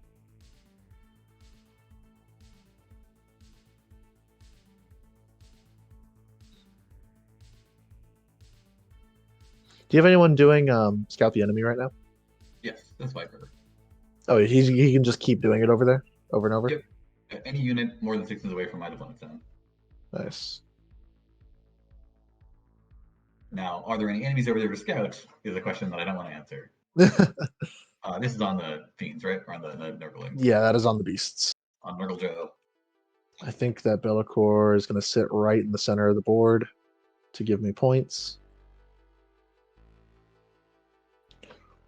Then he can sling some spells if he wants to.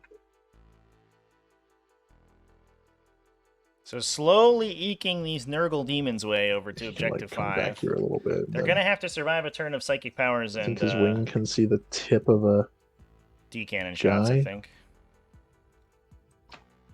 I'm trying to figure out a line for you. A line right here. Edge of my wing can see that bit.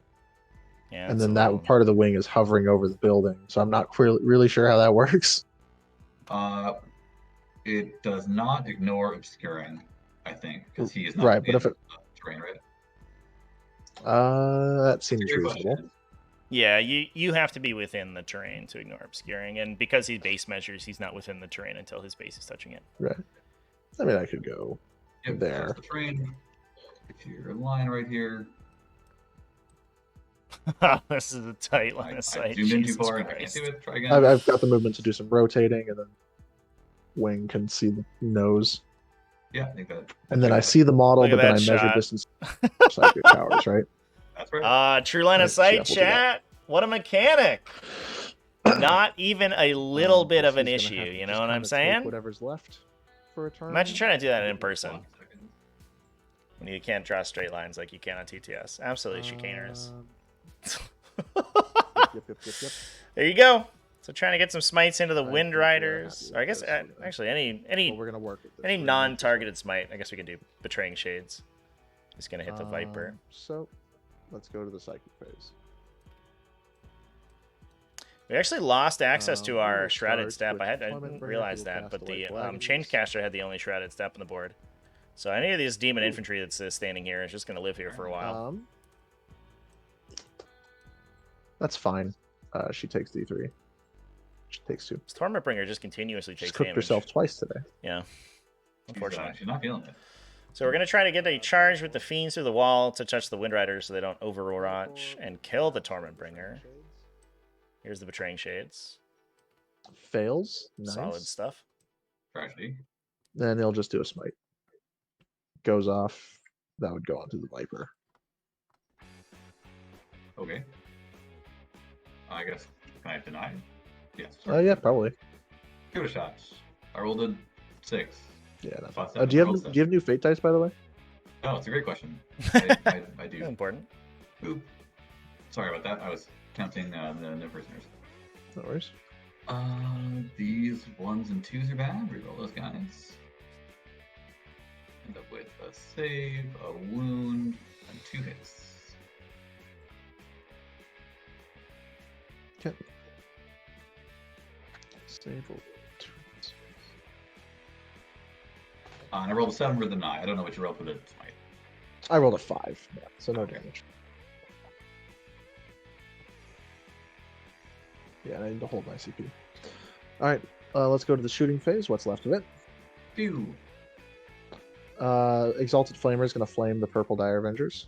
Pew! 2d6 shots for 9 shots. Uh-oh, danger. Wounding on 2s. These drink 6. That is What do we do? 9 at AP2. 5 of saves, and we will hit the Exarch first. Oh, 1, 2, jeez. 3, 4, 5, 6. They die. Uh-oh. Danger roll, Robinson. Okay. That's insane. Good job, Exalted Flamer. So now it just gets to charge the other Dire Avenger unit. and then the Torment Bringer Probably will not going to whip kill it, eight. and it's going to complete its scout, but 6 attacks. still a little bit sad. On 2s. Strength 4, wounded on 4s. 3 at AP1. Damage? 1. Clips 1 Wind Rider. Can make the charge for the Fiends tougher.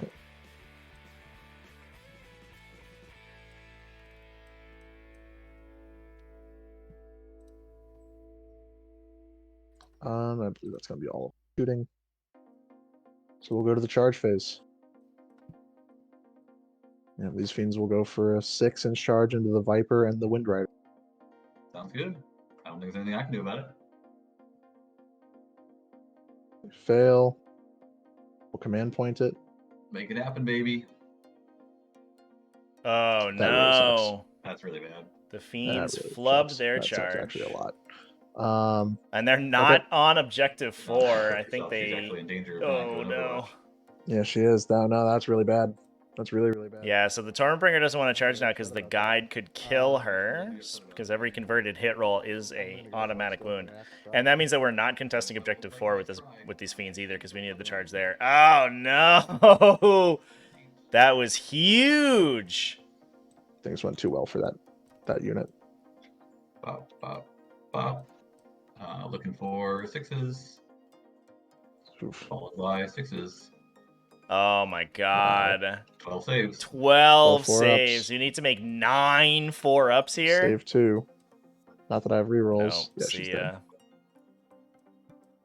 dead. That swings. That swings really hard. Yeah, that's huge. Oh, Them all dying to them not dying. God, that's horrible. Actually, that is so bad. This exalted flamer is going to go into Yeah. Avengers. That was unfortunate too because she may have been able to save out of that if she hadn't perils twice already this game and taken 3 mortal wounds on herself. Ugh. Oh my god. So that, I mean, unfortunately, we're still holding Aeldari to an 8, but Aeldari are going second this game, so they have bottom round 5 scoring at the end of round 5. So they have a potential 12 in the chamber, assuming everything can survive. Basically, Underminder needs to push really, really hard here and almost table Prospero in this coming turn, and that's going to be a little tough because the demons, once they're on the table, they can manifest pretty well, but they're relatively slow. Well, we'll go to the fight phase with the only thing that's fighting. Otherwise, I would have gone back and measured more, but I think he was dead. Yeah. Fight phase with the exalted flamer. Yeah, that was Vortex. the whip on those Wind Riders made that. I think failed that charge. For the fiends, unfortunately. Because I think it could have been a 5 from the fiend in the back here, but I think we pulled the guy in the front here that they were measuring the charge to. Slutty hands go. Is some guys based over here, presumably? Oops, I closed it. There you go. So these two guys. So these guys are going to continuously score behind enemy lines for Prospero and get a big scout the enemy, but they fortunately will be unable to scout the enemy this coming turn, although they'll still probably shoot and kill this Plague Bearer, I imagine. And if we can get rid of that Plague Bearer, that's another big swing. We could potentially cut Underminer to a 4 or even 0 on round 5. And then Prospero can kind of run away with the primary. And that is the turn. I guess you lost 1 guy in this squad. But they're -1 leadership, right? Yeah, your leadership 6. Actually, no, because we're outside of 6 of you. Oh, wait, no, we're just within 6. We just couldn't get the movement on you. Gotcha, because it's a not straight line. But they roll a not 6. Okay. That could have salvaged it. That could have been funny. That would have been funny. They get -1 combat attrition as well, right, or something? Yeah, they do.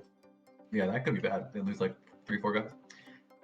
All right. Well, at the end of the turn, we'll get another 3 on Reality Rebels. We'll get a 2 on Data Intercept. You got it. Oh man. Oh man. All right, we're gonna have to work with what we got there. And then we killed 5 more guys, or 6 more wounds. Goes over to you. I guess I'll spend my 5 Warp Storm points to heal everyone D3 wounds. Yeah. Fiends. Wow. I think it looks like we are distinctly in the Aeldari driver's seat here. So what are we looking at for Underminer over here to score? He didn't quite get his max Reality Rebels here, so he has to get 3 Reality Rebels this coming turn. I don't think that's actually going to be too big of a problem. He may get cut 1. I guess we have to get 4 this coming turn. He should get it in the bottom left-hand side. He should get it in the top right-hand side, or the top left-hand side. He should get it in the middle, maybe, if the fiends just run back there, if they survive a turn. Although it's up to Prospero to shoot them. I guess it's a question of whether or not the Wind Riders want to push far enough forward to shoot them. Here's the fallback from the Dire Avengers. Scout the enemy completes again. Yeah, Only you for can have 2, I battle focus guess. and fallback, right? Correct. I cannot. Interesting. So Scout the enemy can complete... It will basically complete automatically this coming turn. We can get it for another 2, I guess, this turn. If we do it with somebody in the back corner. I guess these Dire Avengers will complete it. So they'll get it for another 2, and then we can get it for... I think it's 3 if you're doing it in your opponent's deployment zone. Operation Kill. Probably another 2. Plaguer. So that'd be 8. And then run away from Bellator and these will never die. Would put Prospero up to 61. Behind enemy lines should max to 66. People who are And then I don't know what he gets additionally on no prisoners. He's at a 12 right now. Probably can bump it to a max. So 69. Hey, nice. Plus a 12 on primary. So and another 2 or so on data intercept. So 83. I'm looking at it. 83 to 85 is probably what we have for our final score for Prospero. Underminer over here at 58 currently. Unfortunately, I don't think there's a universe where we don't get cut down to a 4 on primary this coming turn. So he'd be up to 62. Can maybe max his Reality Rebels. So he'd be up to 66. Get a bunch more no prisoners. Probably. I guess to get liberally 4 points on no prisoners. So that'd be 70 points. And then a couple more points on assassination. And realistically, I think he's kind of cut. So unless things go very, very poorly for Prospero, I don't really see Aeldari not being able to take this game with that swing that last turn. Mostly because of the primary objective dominance that they have right now. I guess Bellator, you can make Bellator come to him. That's probably the move. Or the support weapons will close ranks around him. I think he should be on the objective. Yeah, looks good. We'll double check. State 2. Oh, that's the wrong state. State 3. Yeah, I think he's got his little noggin in there. I'll move this. Make sure. Yeah, okay. Now, can I select this again?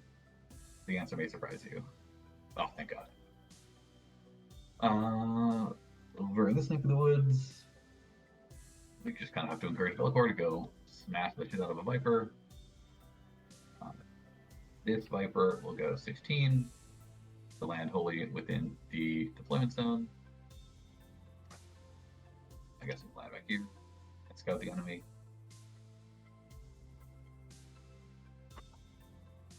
And then this Viper can take his place, powering on this objective. Oops, don't do that.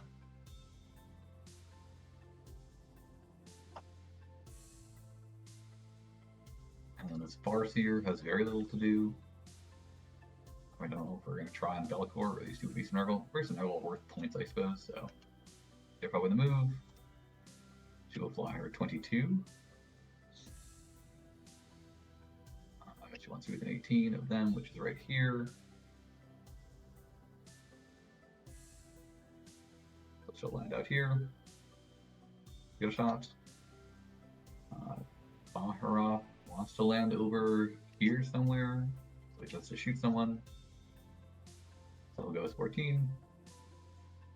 Bellator is touching this stuff, right? I guess he's Yeah, and he's also big, so you know. He's a big boy. This one Farseer wants to advance. You know, 9 minus 2, so 7. There's nothing not consistent on those advance rolls. She has very few people to really cast any spells on. She'll go for 7. And then the Dire Avengers will advance next to her. They're also going 9. They're right here, and they really have nothing to do, so they will to here.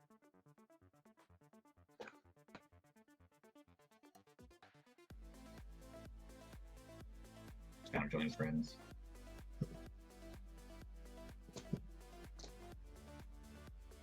I did forget about these fiends I have to kill down. I lack object permanence often. That is what we were kind of wondering. Some of these What guys does have to shoot fire these backwards things, you and- know? They're in a kind of awkward position despite the fact that they're still alive. I guess the Wind Riders can turn There it around and shoot goes. them, but the Wind Riders kind of want to Before shoot the he's gonna Exalted get Flamer and out. try to get rid of it. That thing is going to just pick up the second Dire Avenger unit if they don't deal with it. Line of sight. Where's your little tongue bit? Boop. Yeah, you can see him. So she can shoot them if she has to. Might be the operation, might be the thing to do. Okay. Okay, well, let's do some magic. This lady will attempt to cast Give Me a CP. Oh boy, would I want a CP. Anything for a CP. Yay, a CP! Potential cast guide. I guess you could deny if you want. I know you have Belcor. Nah, I'm not denying that one. She will cast guide on a 10. Who's she in range to give that to? She casts it on 10 or higher, so it goes to range 24. That said, that's not So outside those range of them. It has to be These core guys don't have character. range to anything. Yeah, so it's going to be this Farseer or these Dire Avengers are the only viable options. Okay, that's fine. Go ahead. Sounds good. I think she'll do it to the Farseer because no one else matters. Hippocrates is not an eligible model because he's not craft world. And then we'll do this Farseer, and she'll toss a Doom at. If she smites, she's smiting, I guess, these Beasts of Nurgle. 6.8. If you're smiting, you would have to It's, kill a beast for it to matter. That's true. Also, I think she hits these guys, but that would be a problem if she killed. I guess the other one has to die first. She'll throw a smite. Yeah, she'll smite. She smites for a 9 if you want to deny. I'll try to deny it. Nope. She will do 3 damage. Kills a fiend. And then she will cast Executioner. Go off on a 10. And one more spell off the Warlock for what you're thinking about for denies. No, I don't have any denies. Oh, he only denies once. Yeah. It's not going to kill the Fiend Damage to anyway. the Yeah. Fiend. Probably should have started with the Executioner, Damage right? done, and there's Actually one could have Warlock, potentially but knocked honestly, the it's unit not worth down. him exploding his brain, so he won't even try. And we'll speed some stuff. We're not data intercepting with these We'll guys back here? start with, I guess, these guys shooting all their shots at that one Plague Bearer. 18 shots. Okay. Doop, doop, doop, doop, doop. Pew on 3s. Doop. Only 1 auto wound, and then 5s. They do pretty good at that though. 6 total saves. 6 4-ups. He's dead. They can't battle focus because they advanced. And then we'll do I think we mean fell back. these D cannons shooting the Beasts of Nurgle. Boop. They will work at that task that they have tried their whole lives. Oh, Ooh, there's alright. about Well, 3, that was a 6, roller 7 coaster saves, ride of or emotions 7 on that attacks, excuse me. attack. And that number of attack roll there. Thought And that was they going to be a will 9 hit for a second. on 3. Looks like the stack was happening. Good shot And into the wound on Beast of twos. Nurgle. 6 saves. Okay. Right off the bat.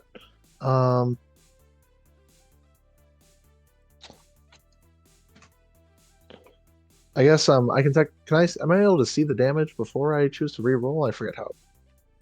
I don't think before you roll a save, because the save has to fail in order for the damage to happen. Right, Oh, I and see what I'm you- thinking the CP re-roll of a save. Yeah, I think that happens before you see the damage. Yeah, the save's fully Okay. resolved before the damage roll happens. All right. I'll re-roll it. You can also see other saves No, first. fails. Yeah, I could have, but fails. Fails. All right, we fail 3. 3. I do need to do it 1 at a time, so it's d6 plus 2, so 4 4. damage. I did forget that 6s to wound do mortals, but I forget how many 6s there are. I guess I can look at the box. Did we roll Last any? 5 rolls, right?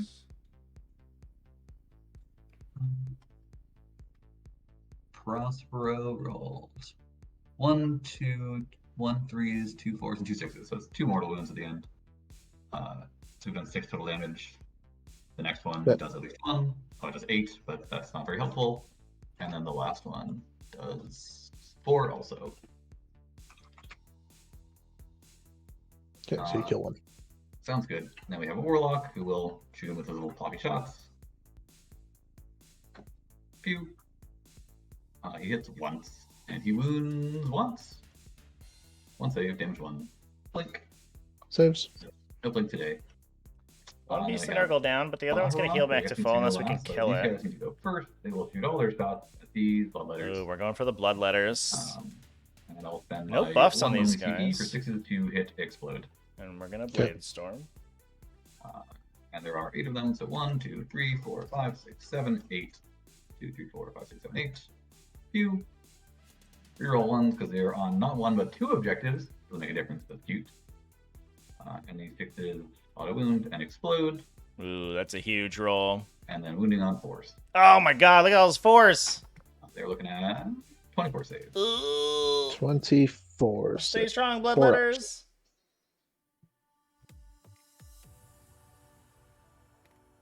Good effort, but no. We'll fill that They with are cleared. high-pitched pew sounds. And then Baharoff will shoot his lower-pitched pew sound at that one thing. If you can see, because it's a weird arc. So one bloodletter Hit. remains on objective He 1, does not have nearly that many shots. He has 4 shots. which He is misses locked once, anyway, auto so I don't wounds know if that once, one's going to matter so much. And then he wounds once more. 2 saves. 2 saves. Save both. Front row, and then he'll teleport over here. Yep. Yikes. I guess behind this thing. Is this bloodletter here? Oh, he's dead. He's dead. Oh, okay. I was like, that seems He's a little hiding close under there, a tree. Behareth. All right. Well, that's actually pretty Then big, we yeah. have So we this do break. one Viper We break the who locked I control don't of that. think So can see we're actually going to the drop Underminer to a guy over here, so he has 0-point to shoot primary someone this else. turn. Everything's dead. I guess And I don't know if there's a way that Chaos Demons come back from that he has at this 4 stage. shots from a shuriken cannon. Oh, he does a bad job there. And he tries to wound. Keeping these Wind Riders alive was And unfortunate. thing there, and then his laser is 2 misses and forced to wound for 1 save on that beast and Nurgle. Saves. Shrugs it off with ease. These guys have nothing they can shoot, so it's just the Farseer. And she has to decide if she wants to finish off this guy or kill Beast and Nurgle. And that guy is probably more threatening, truthfully. How sad. Yeah. Otherwise, she could do 6 damage. She could kill exactly 1 Beast of Nurgle. Because she cannot split up her shots. I don't think that's the thing that ranged weapons can do. So, this one dude, so annoying. Because we're not going to kill 2 Beasts of Nurgle. That said, this guy really hates Overwatch. I think actually the Beast of Nurgle is better. It's literally points. She'll shoot the Beast of Nurgle. And she is feeling awkward because I'm not going to spend any of my dice. Because there's no point. Yep. She shoots him. He's dead. Oh, no. The beast not. He does have to roll a wound, so she use one of her 6s to wound to do 4 more wounds. And that'll Kill do that. beast. Left with 2 Okay. auto hits, which are not too Yikes. useful until Overwatch, perhaps. One more beast alive. To me, I don't think these beasts of Nurgle do morale. I guess they No. they don't. I guess leadership 7. Yeah. That would be hilarious. Don't roll a 1. Nah, we're good. And then these Blitzsinger guy cannot fail because he only lost 1 guy. That's it. We will scout the enemies working for next turn. We'll see if it's done. Behind enemy lines for another 4. No prisoners for something. 7. 14. You got 18. 18 more points.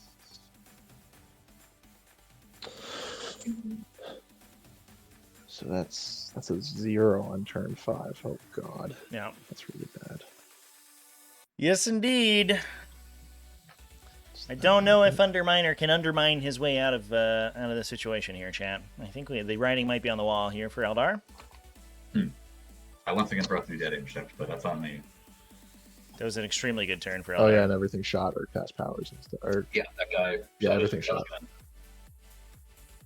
all right. Well, let's see what we can do here. Yeah, the Eldari, Bellacor's gonna have rerolls. especially now that Behareth's in the back corner here, he can lock an objective and then move to a second objective. So he's basically guaranteed 12 on primary. Almost Behareth by himself gets to 12 on primary. So I think Prospero is basically a minimum 75 points. Even if he passes the turn, doesn't do anything. But then he's also going to score his behind enemy lines, most likely, because we're going to get either Wind Riders or the Dire Avengers back there. So I think that Underminder is just looking for the maximum number of points he can score. Could get a bunch more points on no prisoners by cutting Wind Riders in half. This Exalted Flamer is going to mix it up with the Dire Avengers, I think, in a big way. Get rid of those guys. Over here. You can't Overwatch for someone, right? For someone? What does that mean? Like, you can't do like a for the greater good thing where it's like, I charge the Farseer and the Dire Avengers shoot me. No, that'd be sick, but no, I super can't. I'm going to see if the one Fiend can kill Farseer. I'm into it. Let's go. Some points where we can. Bellicor is going for the other Farseer. Yeah, I mean, the assassination, I guess, is where the points are. You could get an easy... Well, it's not that easy, but you could get a pretty solid 7 on assassination. Bring you to 65. Plus a pretty solid Reality Rebel score. I guess losing the stuff in the top corner here is unfortunate. We need to clear out these Dire Avengers with the Exalted Flamers so that he can... Oh, maybe go for the maximum on assassination. All right. I should roll a 5. Which advance to get in range of them. Yeah. If they die, that the advance roll and the dense cover don't matter so much because we can fire the pink flame. I think, as we determined earlier, that the auto hitting flame is going to be much better in that situation because there's no light cover involved. You don't need the high EP value of the blue flame. And he rolls a 6. Hey. You can also just advance and then you can decide what you want to do from there. Yeah, exactly. That was kind of the thing. It's flaming.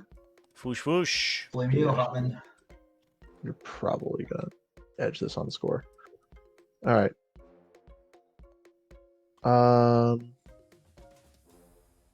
So yeah, we will go with Cyclic Phase. Bellicor will cast Betraying Shades. No, my shades. He gets it on a 6. We'll attempt to protect ourselves. Pacha! We do now with an 8. Then we'll smite on a 6. I will attempt to deny. Pacha! Ooh, With a 9. get wrecked, Bellicor. Magic! The Eldar could you are pass the turn over to me, by masters the of way? the Psychic Oh, sorry. Phase. Good. That is our only Psyker left. So shooting. Flames over here into Baharoth. Do it to me. All right, this is exciting, chat. 9 shots. shots. Let's go. Auto Wounding hitting. on 3s. Yeah, that's a huge roll. You've got 7. That should be the end of Behareth there, and that will actually make the 12 on primary, a little bit tougher to do for Prospero. Oh, Doing a great job. This I do uh-oh. not like. Well, Nope. that's a good start, and we do have a saving throw in the bank. Oh, no way. No, not like this. Ooh, no. Let's just go on top. No! Chats! Taking 1 so far. He takes 1 damage? 2 damage? He's alive? Okay. That is a frustration. That is frustration right there. 9 9 shots at a Behareth. This Man fiend just will made go all to his the invuln Farseer. saves. What a dickhead. Go for it. Unfortunate. He will. There's your. Love the games where the battle lines break and it's a scrambled egg mass. Bellicor I mean, going that's up it. That's forward like charge the Eldar Farseer. versus Demons to a Resist T, yours is right? fine. Eldar are Big just Marvel. quickening and double moving and fire and fading all over the battlefield, and then the Demons are Pop just over here. manifesting behind them. These are 2 of probably like the least And then yeah. So we static will go- armies in the game Beast when it and comes to Nergal like into the support setting weapons. the engagement. That's great. 7. Makes all the charges. I think And that. I will actually Overwatch there if you're all right with that. Go for it. Yeah. Sure. I think the Farseer has just a pistol, chat. 4 shots. So the Overwatch 8 would be shots. bad. I'll auto hit with 2 of them. The other Farseer could Overwatch Bellicor, but it doesn't do anything. They roll 1-6. I mean, sure. They rolled a wound on 2. What does 4 mortals to Bellicor do here? It doesn't even bracket him. 3 saves. If we kill this Beast of 4 Nurgle, it'd ups. be huge. Save them No, all. Beast of Nurgle just makes all Their, the saves. What a their dickhead. holy mission to kill those guys has failed. Get out of here. Yeah. Then I don't think your shurikens are going to be 7. Oh, no, certainly not. All right. Grab with them again. Fight phase. Beast of Nurgle, 6 attacks into the support weapon.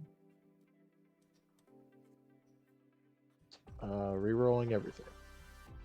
4 mortal wounds, and that's it. And we'll kill this guy and wound this guy. Bellicor is going to delete she's this dead. woman. Yeah, she's gone. Yeah, killing And then Bellicor's the meaningless, Fiend chat. here will go. It doesn't. Sounds good. 5 attacks. I'm not even sure that they Eldar. I mean, I guess I'll they. spend my last command punch. We'll see how. You know, it depends on how Hail of Doom works. But Bellicor's not worth any points for the Eldari. He's not even on objective right now. Putting on 3s. Rolling. Nice. Yeah, this 3 is AC. this is the top of round 5. We'll say is fail, fail. 2 damage. 2 damage. And then I guess we'll use our last auto pass on that one. And then the tail. Wounds. Sounds good. So we use the full And she gets rerolls. That one too and dies. And the Farseer dies to the Her one soul fiend. lost. Man, the assassination ticked up huge. Neat. That's big. Okay. Almost And got then, the yeah. max if we had gotten Behareth. That's unfortunate. I guess like comes over here. I and did attacks say Thunder that Avengers. Sounds good. I won't make it. I was worried. I was a little bit worried about the demons getting assassination, Yeah, but 'cause they then, made it work. You're already. They made it work getting with that the manifestations in the back. I guess when you have so many basically, I don't warlocks, think it's I tough to killed not any other lose any of models, them. like prisoners. Yeah, the Overwatch killing the Beast of Nurgle would have been huge.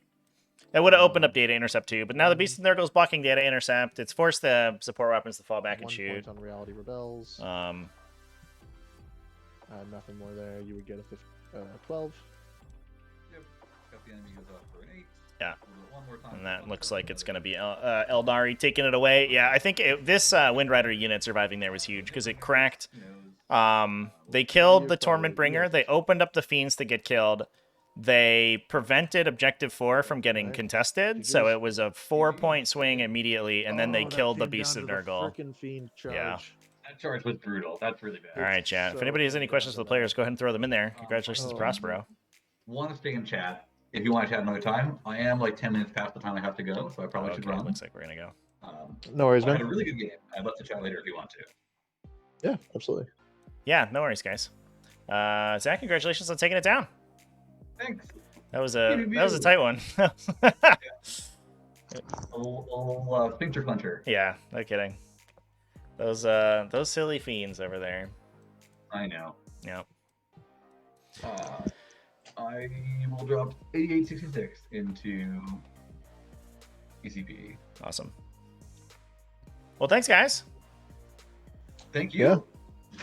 That was great. That was a good one. Yeah, we were just discussing Alrighty. in chat how interesting it is that both these armies they don't want us to play like a static game, so they always like end up in each other's deployment zones basically by the end of the game between manifesting and quickening and fire and fading, which certainly makes things dynamic. I love it. Yeah. Better than playing against Archangels, I say. I mean, what isn't better than playing against Archangels? Did I go first or did you go first? You went first, right? Yeah. I went first, yeah. Yeah.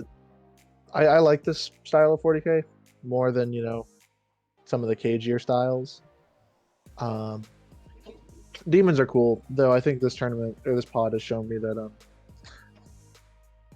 other than the strat, I just other than that, there's no real reason to go for Disciples of Bellicor, in my opinion, unless you're gonna go hard into Nurglings or the things that make them special.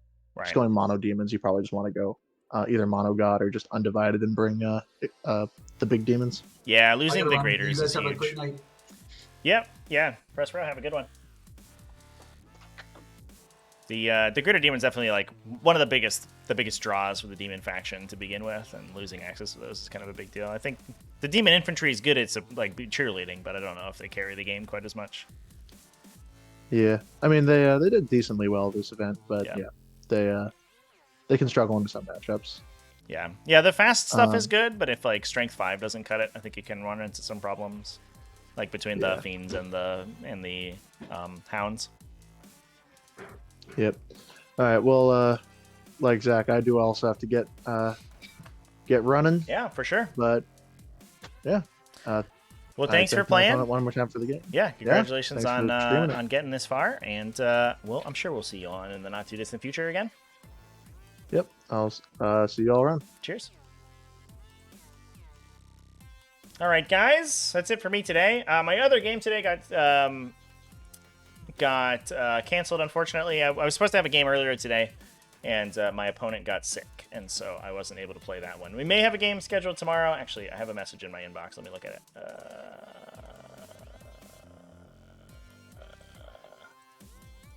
I might not have a game scheduled tomorrow, chat.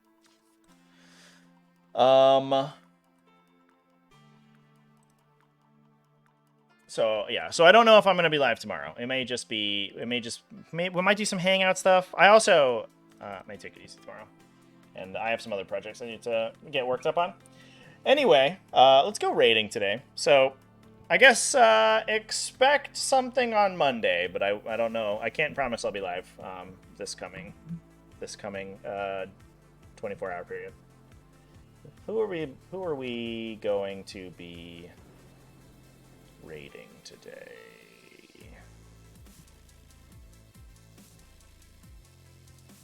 Let's find out. Twitch Warhams. Anybody playing games? Hey whoa, KO book leak 100%. I don't know what that means.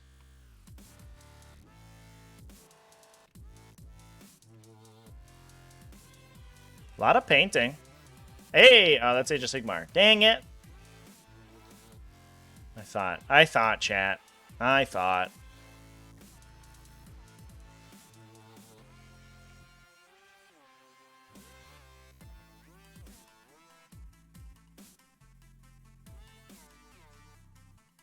Penny Arcade is playing Age of Sigmar. Let's go raid Penny Arcade. That's fun. It's not 40k, but it is close enough. All right, chats. Have a good one. Thanks for coming and tuning in. Keep it classy. Go watch my video that I posted earlier today about starting new Warhammer 40k armies. I don't know how I feel about that video. I think it came out pretty good, but I don't know if my script is as strong as it could have been. But I don't know. I think it came out okay. Let me know down in the comment section, though. All right. Cheers. Oh, Lapscallion, I'm sorry, man. Yeah, this game literally just wrapped up. And the players had to skedaddle, so we didn't get a huge breakdown. All right, but I am going to leave. Goodbye, everybody.